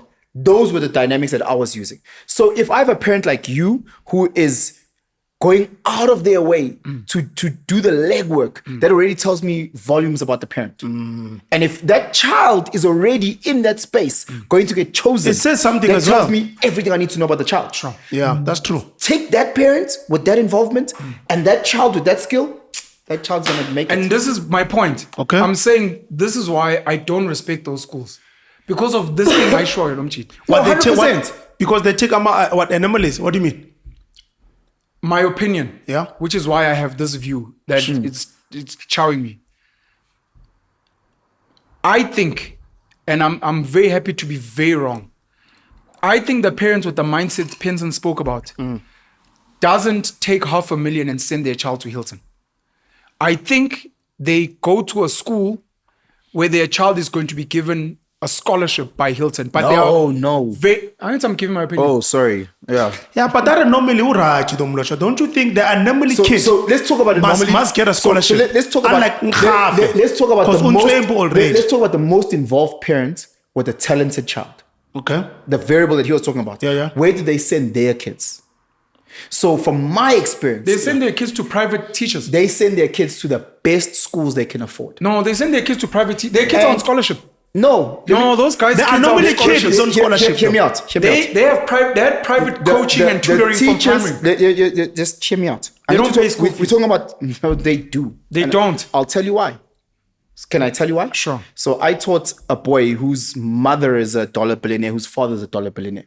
He got 100% scholarship. And the reason why the richest parents turn down scholarships is because scholarships have terms and conditions. Ne? Every scholarship. Now you have to play tennis. But the Lighthouse offers a scholarship, which is what's Perfect. important. But they don't take scholarship. So I just That's wanted to a be nuance, clear. but he got a scholarship. Perfect. Sure. I want to go back to an involved parent with an above average child. From my experience, because we're all talking about our own opinions here. Sure. They will take their child to the best school they can afford. The best school they can afford. So if you have in this country, let's say Julius Malem, who's ambitious, who's driven, who's motivated, and his child is above average, he will take that child to the best school that he can afford. If we go to a Trevor Noah, if we go to a Cheslin Colby, he will take, if as ambitious and as involved, Joel Stransky, whatever, they will take their child to the best that they can afford. Would they not take their child to the best school for their child's development? So again, what does that look like when your child is 5, 6, 7? No, not young. I we're speaking, let's say 12, 13, before high school. So again, let's take high school. Because once you put them in prep, you normally put them till grade 7, right? So let's say high school. Let's say grade 6, grade 7, before high school scholarships. Let's start grade 8. Okay. Because not a lot of parents take out their kids in grade 6 and grade 7. So let's just say... not to take them out, to be seen. That's fine. But let's say grade 8. So let's say if you are that parent, I'm talking about that parent that you're saying who's very involved, Sure. studies this, does Wants this, their gets child involved, to be a superstar. and the child is what? It's very slim that parent will put their child in a Newcastle High. No, for it, Newcastle High. My question is, I think you said... They'll put them in the best environment that they can afford. You said the best school they can afford. Yeah. Is the word you said. Yes. I'm asking something different. Okay. Would they not put their child in the best school for the child's development? Normally, that's the most expensive schools, though, isn't it? Yeah, but Already. That's how do now we measure? why, that's exactly why I don't believe in these schools. How do we measure I don't that? think so. How do we measure that in grade 5? But I think the most talented school kids at those schools were developed somewhere else. No. How do we measure that in grade 5? When you say about the best school that can develop my child, No, you said grade 8, and I agreed with you. So I Yeah, said let's do that for your example. So again, you said you would ideally put your child in a school where they get poached the most. Sure. Now, I'm trying to say, Guti, that's a very difficult criteria when we're looking at a child's development at age 10. No, that's why you get a private coach or tutor. How does that look like? You find Joel Stransky So or, I'm saying, Christy. what's the best? If my child is a squash player outside of the private schools, where is the best school to put my child to get poached for squash? You know, But those I'm not things. looking for a school for poaching. Aren't you asking grade 5? We move from grade 8. Yeah. You find a private coach. And do you what? pay a private coach to turn your child into a national squash champ. And then your child can almost, to what you were saying, can Yeah. study anywhere. But people will know that child is the national squash champ. Yeah. Therefore, we're giving them a scholarship Look, to St. Banban. Again, I want to be very clear so that the audience can understand. If your child is an anomaly, if your child is already talented, your child will be amazing wherever they put them. If your child is average, perfectly average, you can put them in the best feeder school for scholarships. They will never get a scholarship if your child is average. Sure. If your child is average and goes to the likes of a KEPS, Sure. feeding into a KES, Sure. they will get way better looked after versus your child who goes to I nearly named Don't the mention name. names, Yeah. yeah. So I would rather, again, I want to be very clear. If your child is talented, your child will be amazing. If your child is average, If your child is you very need to- talented, invest as a parent in whatever's best. there's nothing that beats an invested parent. Sure. Because even if your child is struggling academically, an invested parent, that child always outworks. I'm just and adding does that you can't better just than- say just because your child is talented, they'll make it regardless. You as the parent need to put in that's effort. first price. That's first price. Again, if you are an invested parent with a child who's above average, I've got no leg to stand on. That child is going to be great. Debs, we have a deep love for rugby, especially at schoolboy level. And I'd like to think we're very invested from knowledge. We track boys, we track schools, we track coaches, we're watching. And at some point, I just started getting angry. Okay. And it happened a couple of years ago where there were 2 schools, I think, Afrikaans schools in Gauteng, that had a couple of boys that made the SA team at under 18 level, grade 11, 12. Norris and... Now, I'm not going to mention the Oh, schools. sorry. They had quite a number of boys. And I was like, geez, no, the schools are working. These are Afrikaans schools. So I can't allow me. It's white Afrikaans boys. I want to go and see these boys that made South Africa. When I get there, it's colored boys. It's not white boys. When you ask, these colored boys are from the Western Cape in the Boland. They were bought. And I was like, oh, okay, it's colors that were bought. Chilled vibes. Then I did a bit of research, went retrospective, started studying, and you realize a lot of the talent is just bought from mostly the same areas. And then I looked at all the top schools. Then it went from colored to black, and then I even went to white. Then I looked at the top rugby boys in the top rugby schools. Then I look at the top academic kids in the top academic schools. And you look at the top leaders. And you realize almost all of these kids didn't start here. Their parents weren't paying school fees. The kids were fetched from somewhere. That's when I got hurt. This is why I got hurt and I got angry. I was like, I think these schools suck at development. They're brilliant at platform because everyone sees these kids here. They're brilliant at recruitment. So I'll give them that. And maybe even fundraising. Yabo lab, Hollywood. We've got money, we've got platform, but our actors are coming from Australia and the UK. You're like, oh, okay, so platform, funding, exposure, you guys are, but talent development as America for acting, I realized you guys suck. And I lost respect for them in that regard. And then in my head, Penson variable, I started to be like, what are the other variables? Because I thought if I send my child to this school, to what he's saying, law of averages, there's a high chance my child will become a Springbok. Until I realized that 90%, 80% of the Springboks from this school never started here. They came from somewhere else. And I'm like, yeah. So this school is a great platform to be seen, but not for development. So now, if you're going to be doing, as a parent, as a loving, caring parent, if you can afford a good school, great infrastructure, great resources, great coaches, I'm on Penson's side. Law of averages, please send your child there. These are good schools. And your kids will also be rubbing shoulders with scholarship kids who are very talented. Great space to be in. But if you're a parent who is intentional, like you're asking now, I want my child to be a superstar, I'd want us to create a blueprint, a little plan for you separately. So that by the time your child gets to late primary, early high school, and you guys have a plan, where someone says, send your child to this school, you'll be like, great platform, but for what we're trying to achieve, we'd rather this public school because the coaches we need are here. The national guys who are picking are going here. And in the South African context, just for rugby, and specifically if you're a white kid, going to a private school, these expensive ones, is not what's best. You'd want to go to an Afrikaans school in the Western Cape. Because then whether scholarship or paid, that's where they look. For 2 years in a row, the under-18 coach was at St. John's. He was poached. For them. He was taken from somewhere else. But corporate. Yeah, but if I work there's at a ABSA, benefit to the kid. but it's not like ABSA. What was the benefit? No, but Jimmy, it's not like ABSA is churning out their interns to be. It's also, you must understand, Guti, a lot of, as you said, Hollywood, a lot of, whether you work in corporate, whether you work in private, a lot of people are poached. You were talking about earlier about how you want to create the best media house. You have to poach. So it's not like you're going to be finding a whole an group example of Christopher Nolan. interns. And I'm saying he's not from America, and then breed these interns to be. I don't care how the Vienna is made. I don't care about Guti. There's a churning of kids that what. I just want to put them. Is the soil the most fertile soil right now? Yes. Put my seed in there. But where you should put the kid in the space where they've got great development. That's what I'm hearing from Mlotshwa. What's the best crash?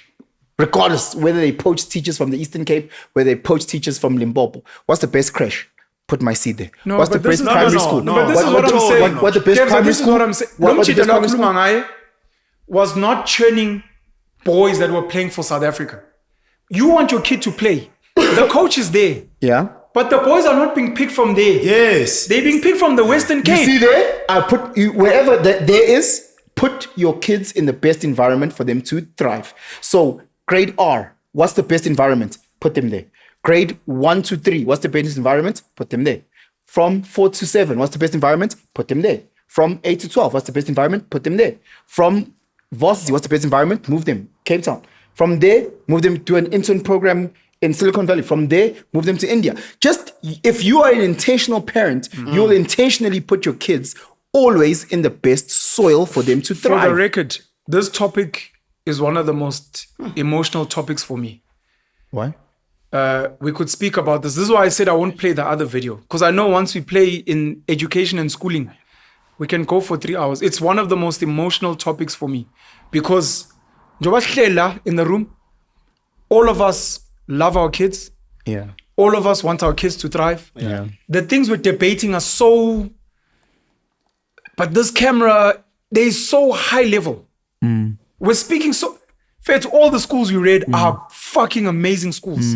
But we're now debating such granular nuances to show how passionate we are about this topic, because we really want kids to win. And even if I disagree with them and I get angry, and it's because Fair, we really Check up it, guys. we want kids to fucking win. It's 8 p.m. and I'm getting, dear Mr. Mlotshwa, the sports coaches have asked that all boys playing basketball at wear their white cream sports kits. Fetu, this is like the 4th message that we're getting. We got it on the WhatsApp group, we got it on the app, and I'm like, I can't miss his game. But I disagree with this guy, and our disagreement is because we're so busy. One of my things about parenting in 2026 is if we are intentional, we have time and resource. You will be a great parent. The reality is that we don't have time. If we are honest, we don't. We wish we could play soccer with our kids in the backyard. We could help them do drama. We could help them do homework.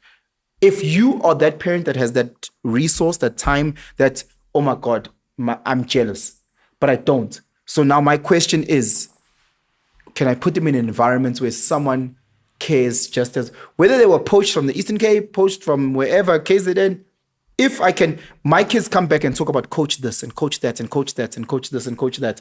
And I go, that's the coaches that I want. My last point. Warm and fuzzy. I'm sorry. Like I said, it's an emotional topic for me. Yeah.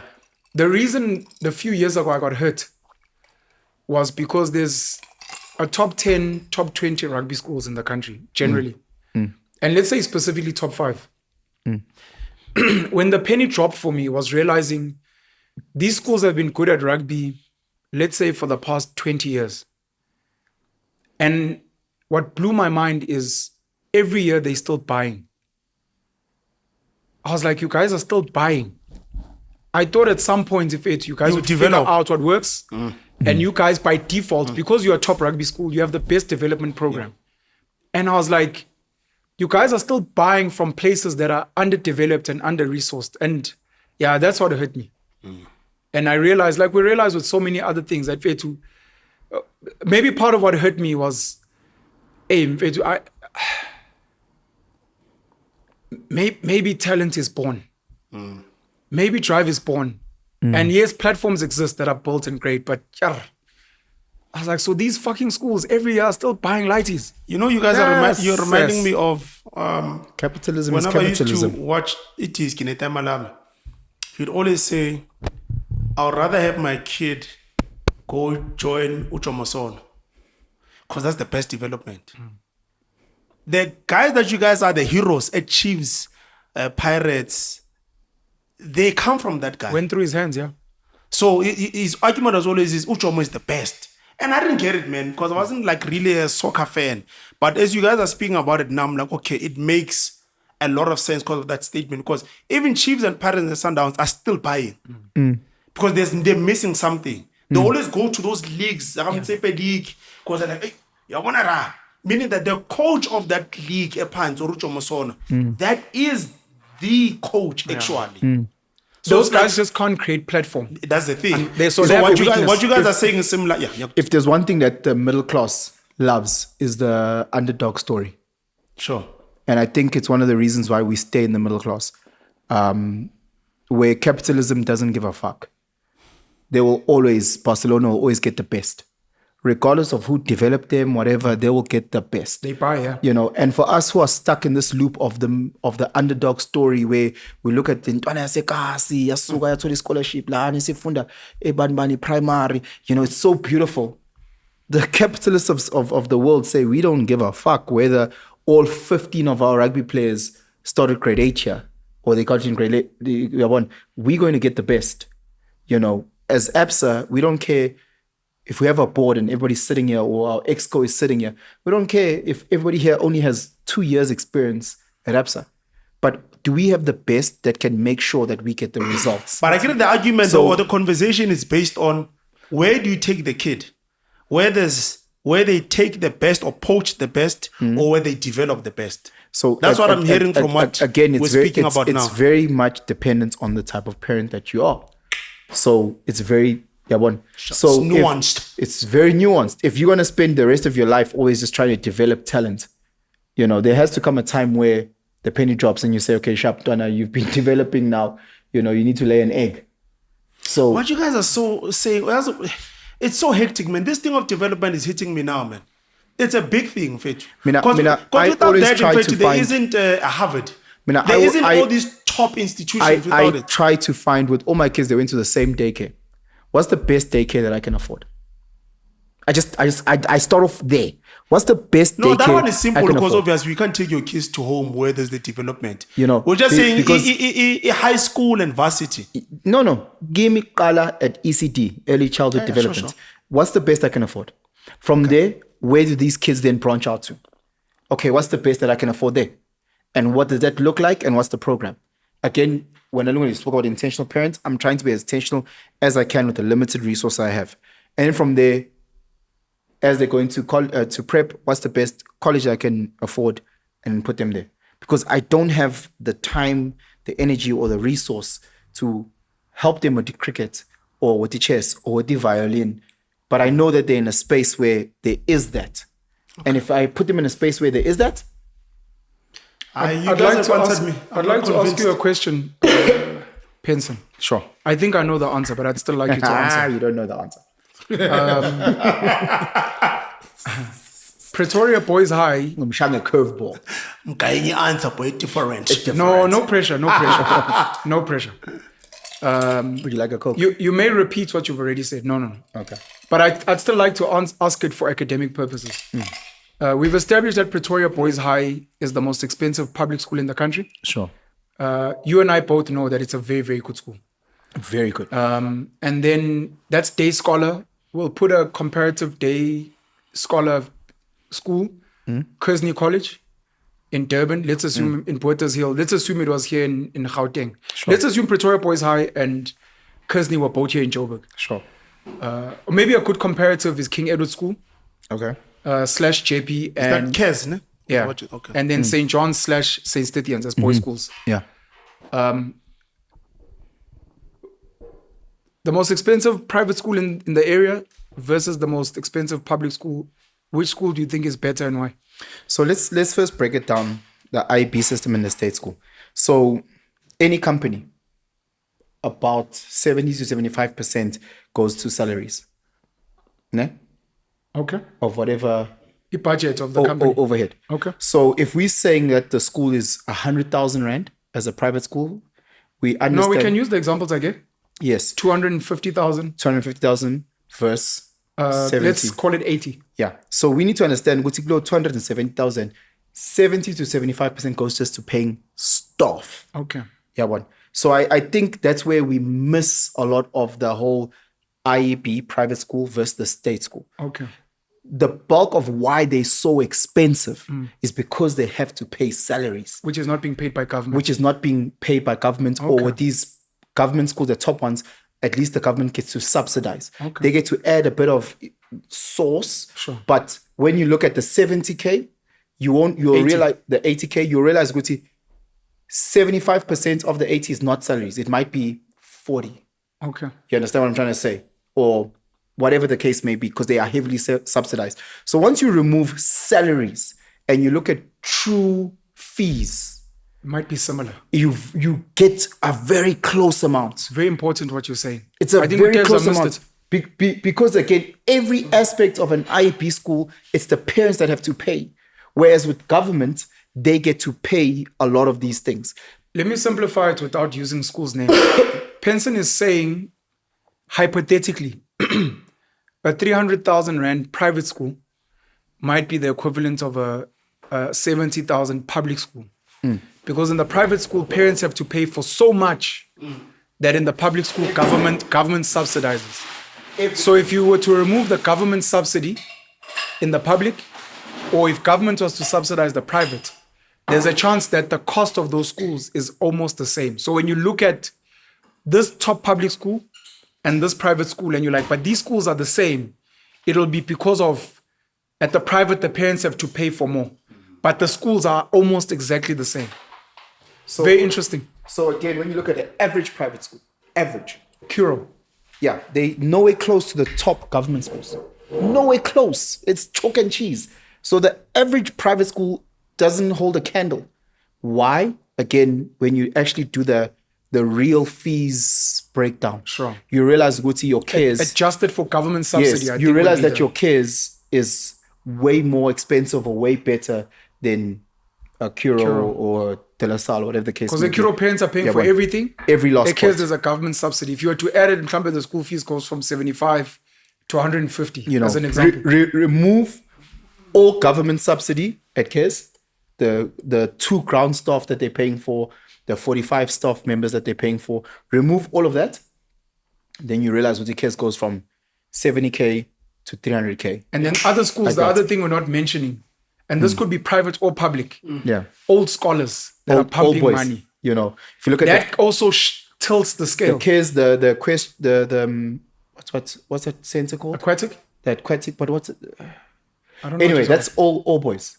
That's all boys. That's, you know, indoor heated pool, gym, it's all boys. high performance So- centers so, and the like. So again, That's now not school fees. It's not government subsidy. SGB posts. It's just to tabs and in you. They've got gang SGB posts that are also school fees. So there's a lot that the old boys are actually doing. But when you look at real fees, that's when you actually start breaking down. Guti, oh, this school is actually not that deep. You know, in King Guti, they have to pay for everything. That's why there isn't. When you think about the return of investment, you're like, but why would I pay 12 tower at this school instead of paying 7 tower at that school? And you're like, the difference. This is an interesting that answer I you have to gave pay me. for. It's not even one of the 2 answers I thought you'd give. What did you think I was going to give you? That you're going to pick a private or pick public. And you gave me something I wasn't even expecting. My bad. No, that's dope. Thank you. Yeah, I'm my bad. done. We've been at it, I think, for almost 2.5 hours, if not 2.5. Oh, my bad. But anyway, it's so nuanced and Such an emotional topic. and We could talk about it I remember all day, my every day. ex-head when I was speaking about private schools and the studies around why private schools are better than government schools. And he's like, who funds these studies? Who's doing these studies? Who funds the studies? Wait. Your ex-head was at a private school. At a private school. Okay. So I was asking him, Muti, the difference between single sex versus co-ed, Sure. private school versus public. And he was saying, Muti, yeah, I get that the studies are pushing single sex private. Sure. But my question to you is, who funds these studies? Hectic. You know, and in there lies the answer of which school is the better Would they one. be very comfortable to be told, You nah, know. these schools suck. You You know. funded it and the report says your schools are shit. Yeah. I know. Shut that fucking study down. Yeah. Suck. But again, I want to echo, and I'm going to sound like a stuck record. Intentional parenting with a child who has some sort of talent. No talent. Intentional parenting is the beginning and the Intentional end of parenting. everything. If you as a parent go out of your way to find the right soil for whatever seed you have as a child, Come on. done. Beats everything. Which is why I'm speaking for myself and other guys like me. One of the worst things you can ever do to a child, is keeping them away from an intentional parent. Not from a father, that's not the from a worst. mother. The parent could be the grandparents. It could be an uncle who owns a business or an aunt who is a super athlete. The worst thing you can do, and that aunt is like, your daughter does, can I please? And in your head, you're like, you're like, say, that person is going out of their way to say, can I please develop your child for free at my cost? And you're denying that. That's one of the worst things. Now imagine if that intentional parent is the mom or the dad. And that person's like, I want to build this, and you're like, no. You're not gonna, and you're like, west, dwe. Yo, guys, You see that happening with teachers, where the teachers are trying to do something with the child and the parents are like, Yo. I know, mele ayisontweni. Yo, I know, mele siyohlaba imbu. And you're like, sir, I don't think you understand your child. Aye. but with these schools, No. bro, you know how many times a coach will call me, Chief, what did you tell your lighty? I was like, no, I told my lighty that he needs to focus on Guteboko. No, you not yet practice. Your lighty is a left back. The way that he did it, yes, sir. And I go, hey, okay. Because he's talking from a point of passion. He's involved. He's seeing the data. He's seeing things that I can't see. Mina ngibona endlini because uhleli nontanzi and obviously someone has to be a coach while someone has to be a goalie Goalkeeper. while And they you're like, take oh, a penalty. into Iyavimba boss angithi yabona ngihambe nge-Mr. Price ngithenga ama-gloves. Hey, fiki coach. The having that resource of people that want to point to your child. that intentionally want your kids to succeed. Oh gosh. We had that. That was one of the things. Look, shout out to my mom. Yeah. My mom, with her limited knowledge, Yeah. tried to put us in the best school she was aware of, Yeah. she could afford. Yeah. But outside of whatever talent we may have had, we had teachers, and in our case, I guess I'd say white teachers, Yeah. who genuinely wanted us to win, dog. Sure. And you can't, those are teachers who are like, I'll come pick you up from your home and drop you off. Did you eat? Can I get you you're like, fair to, now when you're older, you can't but not want to do that for other kids. You're like, excellent, Anna. No, he doesn't have boots. And you're like, I'll buy him boots. You're like, why? Fet. There was a I time. don't think you understand. And all the other lights banamakoko and buy inkomo. I don't want anything. I swear on my life. I don't want anything. Is your boy playing? No, we need to go to church. No. Can you go to church? We'll pray with him. We'll come pick up you. We'll pay for his fee. So yeah. we come back from Pretoria with the youth choir in matric, and the youth choir we literally come back. Who was conducting? Silk. William Silk.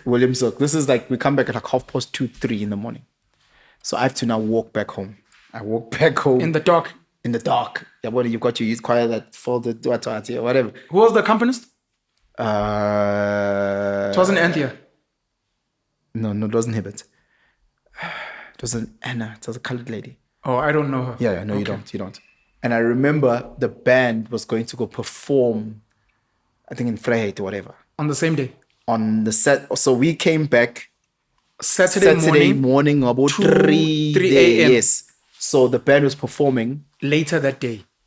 Vryheid in the morning at like 9, let's say. Jeez, that's 6 hours later. Yeah. So I get home, I'm finished. And ngitshela uleti, ngiyalala, ngigrand.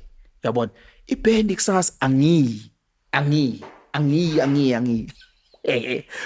Uleti liyangivusa boy. Isikhathi ubani past 7 ekuseni. Uyan Koyman Oh, Jan Koyman. That's the parked bandmaster. the school bus Outside the crib. He's parked the school bus. With all the band kids inside. Everyone is packed. And I can hear his voice. Momsy, is he up yet? Tell him to get ready right now. You'll sleep in the bus, boy. We'll get you an energy drink. Don't tell your parents. I'm listening to this guy in my dreams. And I'm up. Hey, Uyakufuna. azange ngigeze The boy. entire school bus is outside. Azange ngigeze. Vele ngathi nje spatu wathi ene ishirt alivalwanga sengihamba instrument yami ihleli lapha akangithethisi lo mjida from my front door to ebhasini. Hey, Lapo used to beef with the youth choir. Yes. He used to hate the youth choir. That guy, let me just tell you a quick sad story. I think that guy, it's not his fault, it's my fault. But he made me stop rugby in grade 8. And Because he forced you to commit to band. he forced me to commit to band, and I used to be really scared of him. You know, very, very, very militant. These were the sergeants we had at school. Commanding guy. You know, I remember how Threatening, intimidating. I remember how he used to speak to the principal. You know, Like a kid. he used to speak down to the principal in front of all of us, like undermine the principal. So if Because this he'd guy, been at the school for much longer. so if he can undermine the principal, we'd see how he speaks to parents in front of us, like nothing, like kids. Oh, And that's where you learned this from. No. I don't learn nothing from no See, one. I've seen how you speak to parents. Or how you used to speak to parents. You got it grown. from Jan Koyman. I've grown now. Jesus Christ, the father figures we get. The father figures I had were William Silk. It was William Silk. Gentle, lovely. Zygotic muscles. So that you can smile. I guess. Massage here, zygotic, smile. Hey. So I remember That's what I got. You got Jan Koyman. I remember I came from I had Jan practice, Koyman for a year. and he just, as I came from rugby, you blethering twit. What did I tell you about this game? It's taking you. Look at you now. You think it's him? I know it's him. We had an intervention where we were called into the principal's office to say the bandmaster Jan Koyman, Yeah. the head of the choir Sonia van Amstel, Yeah. they're asking you guys to choose. They both trying to bribe us. Koyman is like, we're gonna go overseas. Van Amstel is like, do you guys even pray at band? Jesus. We actually don't pray. Koyman is a fucking atheist. Jesus. He's a heathen. Jesus. Overseas. Faith, it was myself, Usizwe, there was these kids from Myrmel. I think Jacques, Prince Lua. There was this girl, I forget her name, with black hair. We were brought in and we were made to choose.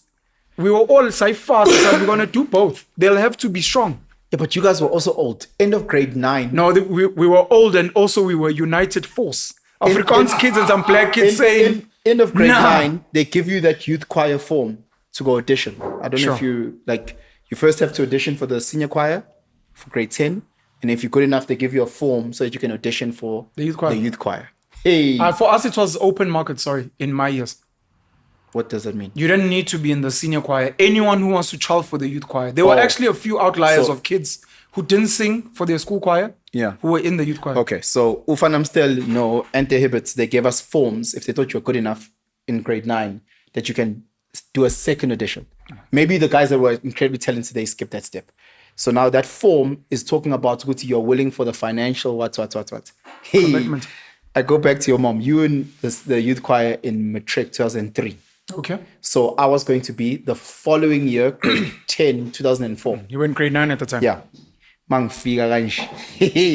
Ngithi masinansi form. The fees were like 1,200 rand For the year. For the year. The youth choir. Yayibuka. Ibendi iye Dubai. The next year. The next year as well. Yes, sis. Othi mama sokhulumile noKoyman.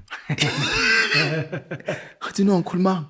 What you know? But ibendi iya eHoshu farm the same around Weekend. about time of what. What he ngizosigna but ngifuna ukukhuluma noKoyman iqala. Asaba boy. Egoqa ngayibeka. No, I didn't audition for the youth choir. For grade 10. I didn't Really? at all. Ah, what a flop. I was panicking. Koyman basically destroyed your dreams. He destroyed my dreams full time, but then he added, because I went overseas every year of my high school. There are teachers that have the ability You know, to make or break so- your child. So I'm going to mention Mr. Venan Swanepoel was that my matric rugby year was a mess because of the first team coach.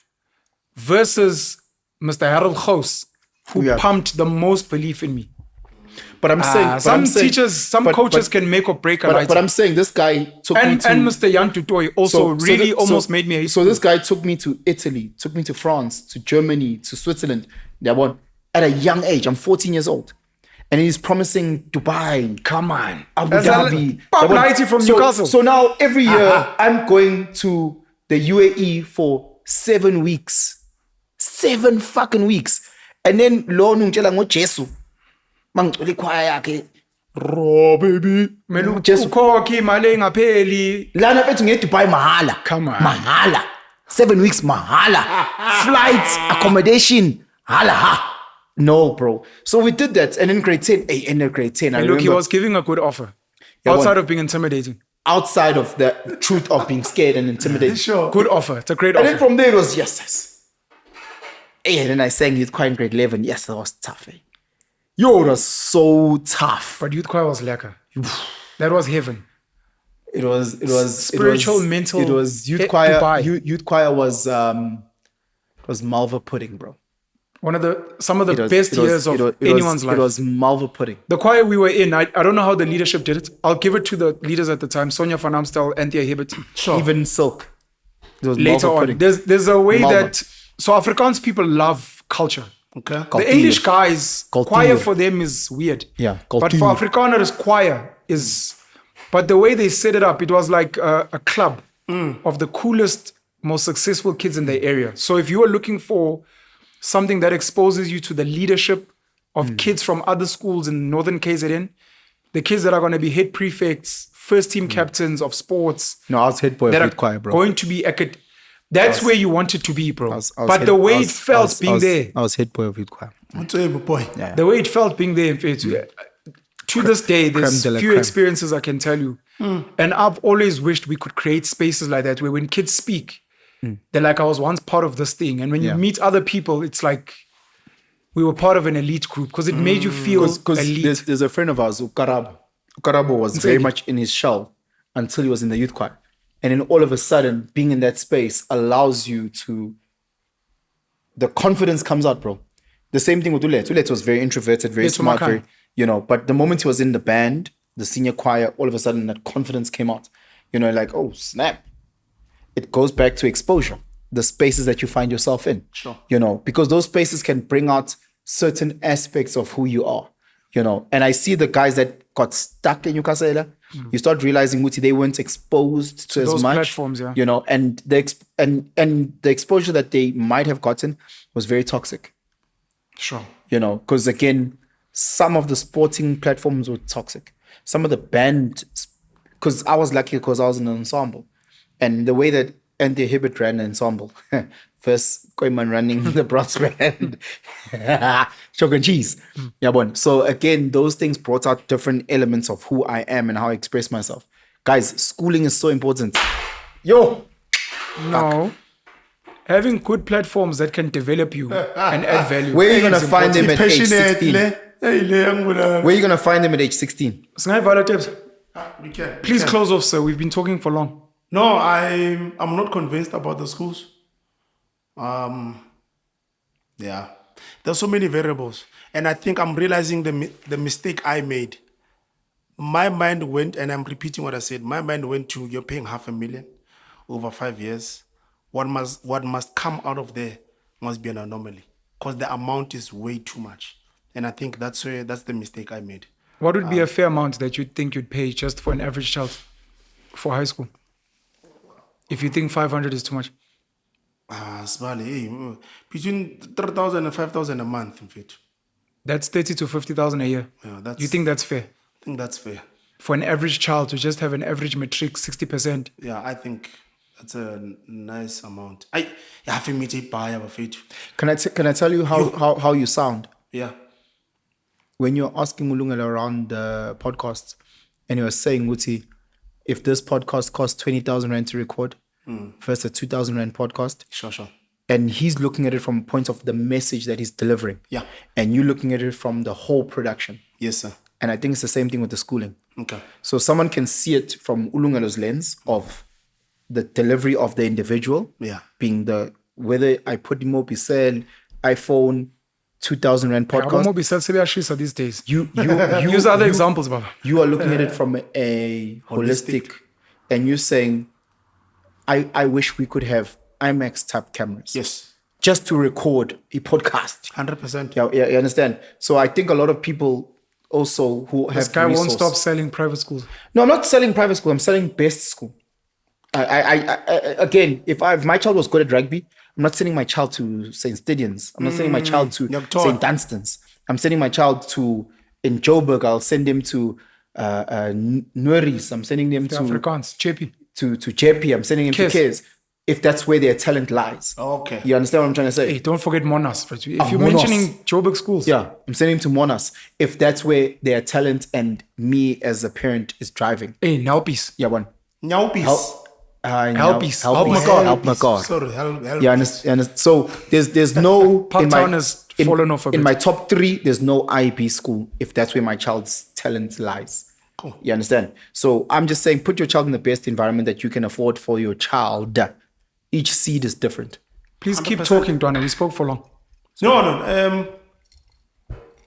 It's a lot Oh, of. we didn't record this one. It's No. that thing. Yeah, it's a lot of intentional parenting.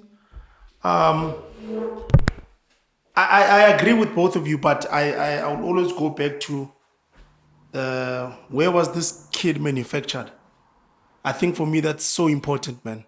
Them going to these big schools, going to Kaizer Chiefs. I want to go to the Chomosona Academy. That's where I want to go, fit. Because that is the ground where the Mutla Babam Pega, fit. That I believe in that a lot. I don't believe in, as a parent, now you're taking a gamble, taking your kid to the school. Now Auko Shop and one, it's just supposed that it's the best school. But if truly they say to you, you can make it without school, those parents were like, come do what I did. What I did, I am sure it will give you results because I'm a product of it. So I'm 50-50. I agree with what both of you guys have said. You But, still don't believe in the weight of matric or tertiary qualifications? I don't for and this is nuanced, man. I don't because I've seen patterns of actually what it takes and might not be at the level that most people would want to speak about. Mina for iskela for ingozam fit, I just want teaching them mama manners, how to be a good child, interact with other kids. That's dangerous, bro. Yeah, no, I want them to be in those environments. That's some of the things I want from them. But for them to make a kid that is successful, I don't need school. My kid doesn't need those things. Do you have the time? In it. Do you have the time to teach your child? They must just be with me. Where I'm at, they must be with me. That's what I believe in. So on my weekend, they must just be with me. When they're older, on my holiday, they must be with me. One of the issues that we're facing with the thing you speak about intentional parenting is that on my weekend, on my holiday, Sure. you're not even making a phone call. Like, where are you? You're nowhere with this kid's life. It's not even a phone call. And remember, intentional parenting doesn't mean you must see the kid every day. That's fact. It's not that. Tinabanye, we only saw our dad in Fetu in a month ago, 2. And that's when the guy is tired. You see him for 1 hour, then he sleeps, young tall. But for me, he was present. For me, that was intentional parenting because in that 1 hour, what I got, Smiley, not even my mom could give me in that whole 2 months or 1 month, young tall. So with what you guys are speaking about, that thing of intentional parenting and what you need to do is important. Metric and all those things, I don't think they're important. But for the average person, I think people must go do what is normal. Do you think schooling was important for who you are today? Schooling, no. No. No. Specifically the schools you went to. It's For you, Penson? No. No. I mean, as well to a point where itamala chele 99. What is the lowest pass mark? And it's just get So schooling to me, sorry, I just want to unpack. Schooling to me is the academic part. Yes, I'm And with you on that. it's not the environment. No, sorry, I'm not talking about being in a classroom. I'm talking about your school experience. How much of that mhlampe, shaped who you are? Not shaped. Would you credit the person you are today? Would you credit a big part of it on the schools you went to? 0. Varsity. Yeah. I'd credit Not varsity. basic education. Not basic education. I see. I think it did play a role. But I just want to break the being in the classroom versus outside the classroom. I think the in the classroom might speak to 10% versus being out of the classroom. I think I learned more lessons, how to balance who I am, environments, machita, ingane. That is the bulk, a high school, the experiences I had through the band, hockey, whatever the case may be, that's out of the classroom. In terms of the actual academic part, it's incredibly small. It's so small. And even when I went to varsity, it was the environment that taught me more than being in the lecture hall. So your argument for the schools you're arguing for you is more holistic environment more than specific academic programs. 100%. Okay. So again, Ukoyman taught me English. I learned more from Ukoyman in the band than in English, in the English class. So when I look at it like that, I'm like, look, I appreciate having him because I learned so much more from a band versus. So you tell a kid going to any school, from what I'm hearing, do extramurals. Do The fact that everything. you're in a class with good academic teachers is cute, but what I value is to do extramurals. Do extramurals, chill with friends, go to the tuck shop, Shelly in Ghana, any and every bit of exposure. Because I don't know. If you're at a boys' school. Amen. I'll buy you a pie, bro. So Can I get your number, bro? I'll buy you a pie. One of the things I wish for my The kids. fuck? I wish for my kids to be in a co-ed space.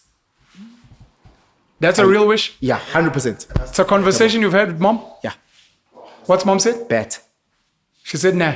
Fucking Kalis, Zulu, 6, gone. No, I'm gonna ask a follow-up question, but it's gonna lead to another conversation. No, It's no, okay. no. So right now the win is No, there's nothing wrong with the question. The win It's is just, we're gonna carry on potential- talking. A potential case Jeppy for college. So it seems like I've got a little bit. So I don't want to. For high school. Yeah. Oh, So I you don't said want- for college, for high school. Yeah. Well, college, high school. Yeah. People don't know that. Okay. For high school. For high school. Oh. So I don't want to overstep. But if I can at least have that's a big win. If my license can go to a case or a JP for high school, that's a big win. So I'm happy with that because it's closer to the reality I know versus the space that they're in. And for me, I want you to be the best in the world at large. And I don't know how that looks like. So I'll obviously reference what I know. But ideally, if they can go to like a Noris, if they can go to the Vitbala, Oh, Monas. Monas. Make sure, because Afis is also a Vitbella. No, that's too far. Okay. No, I want them The to Vitbella in the Woesrand. in the Kreersdorp. Kreersdorp. Yeah, but then I'm happy. Hey, Monas must pick up their socks, man. You know, they used to be They're the best. they used to be the Grey College of Gauteng rugby. And people think Kuti Monas. Hey, no, we're speaking rugby. Shut it down. People think that Monas is like this Afrikaans. And it's a co-ed English-led school that has Afrikaans classes. I used to think Was that it always like that? You don't know. I don't know if it was like that. We're called Monument. But I used to think that Grey was this poor place or just a poor. Yeah, it's also changed. And then you realize, like, when did we see that black head boy? Like I'm not sure how many years ago it was. 2014. It was around COVID times. No. I'm talking about the first one. Oh, no, the no, first no. one. Not I'm to, thinking of the first team not captain. Not to Teles, the rugby guy. No, I don't know who Telius is. But What's- I don't what think was that's the the guy's name? surname I'm thinking about. No, man. You're talking about the first team rugby captain who was also head boy. Forget It was that guy. around COVID times. I'm talking about they had a head boy that had nothing to do with rugby. Okay. And you're like, what? And then you go see them for the first time and you realize that the school is like 80% black. And you go, that's crazy. Well, black with colored and but like that's crazy. Because in your mind you think of like Monument, Grey Bloom is just pure Afrikaans. Kloofies. Waterkloof. Waterkloof. Science Hoër School. Shut it down, man. The Afrikaans schools in the country are the best schools. Oh, I love Afrikaans schools. The public Afrikaans schools. Yeah. If you wanted the perfect model. Not Affis, because Affis is science. No, sure. I'm talking generally. Yeah, 99% the of top Afrikaans schools in are South co-ed. Africa, the top schools, value for money, best teachers, best development, intent, parents are involved, are the Afrikaans schools. But And they co-ed, bro. you must be white. Even if you're not white. Nah. They've opened it up. No. They've opened up No, for no, us, no, no, no. for us swarters. No. Us swarters are Must in this be white. space. Because Grey Bloom has had multiple black head boys. Hey, shut it down, Faith. Ishaganjani isipam sakhona. Asisipam say Grey Bloom. They've had multiple. Noris in Kreersdorp, Shut in it the down. Woesrand. They've had What was your question, Mlotshwa? Regarding? You had a question. For? You said you had a question. You wanted No, to ask. I said it's going to lead to another chat. You don't have energy. Time, Faith. We have to also consider the audience. I think we've been probably about 3 hours. The audience is keen for the chat. We'll have it another time. Okay, ask the question. We leave it open ended. Yes, People can sharp, respond sharp, in the sharp, yeah. people can Ask the respond. question, Mlotshwa. People I can mean- respond in the comments. Yes. Ask the question. Guys, please can you respond in the comments? Then say Vala. You said ideally you'd like your sons to go to a co-ed. Yes. And I wanted to ask what you think the top co-ed schools Kingswood. in Joburg are Oh, sorry. and around the country. Okay, round. Oh, is that the thing? Yeah, round the I country. mean, ask me Nanga's next about those things. It's so okay. But Nyamazo umbebebe. Oh, Yeah. pepper. Yeah. So we said we're leaving it open ended. Nationally? No, It's no, an- no, it's no, an IAP no, school no, called Kingswood no, College. no, no, Kingswood. no, no. And cut. Kingswood. All right, we're and then in Joburg it will be And cut. Northcliff High. And cut. Come on, Northcliff High. So those are the what? I'm at 40, And that's a government school. 50,000 a month. But yeah, sorry. Between 30. Northcliff is a and government 70. school. Yeah. Kingswood is a private school. 70. Between 30 so and 70. Kingswood, just tuition, you're looking at about 15K And a most month. of them, your second language is Afrikaans, no? No, I don't know. you pick one. Oh, So I didn't- at yeah, Kingswood, the most spoken second language would be Xhosa at school. No, I think in Joburg they're not big on Afrikaans. Yeah. I think they're big on black languages. So in Joburg, they normally give you three, Tswana, Zulu, Afrikaans. And then you pick what your second language is. Okay, cool. Yeah. No, thank you. Thank you. Evelyn Matota, I've said my parting words. I'm done. Thank you very much. Kingswood. I started thank there. you. Bro. My gents, out. No, man.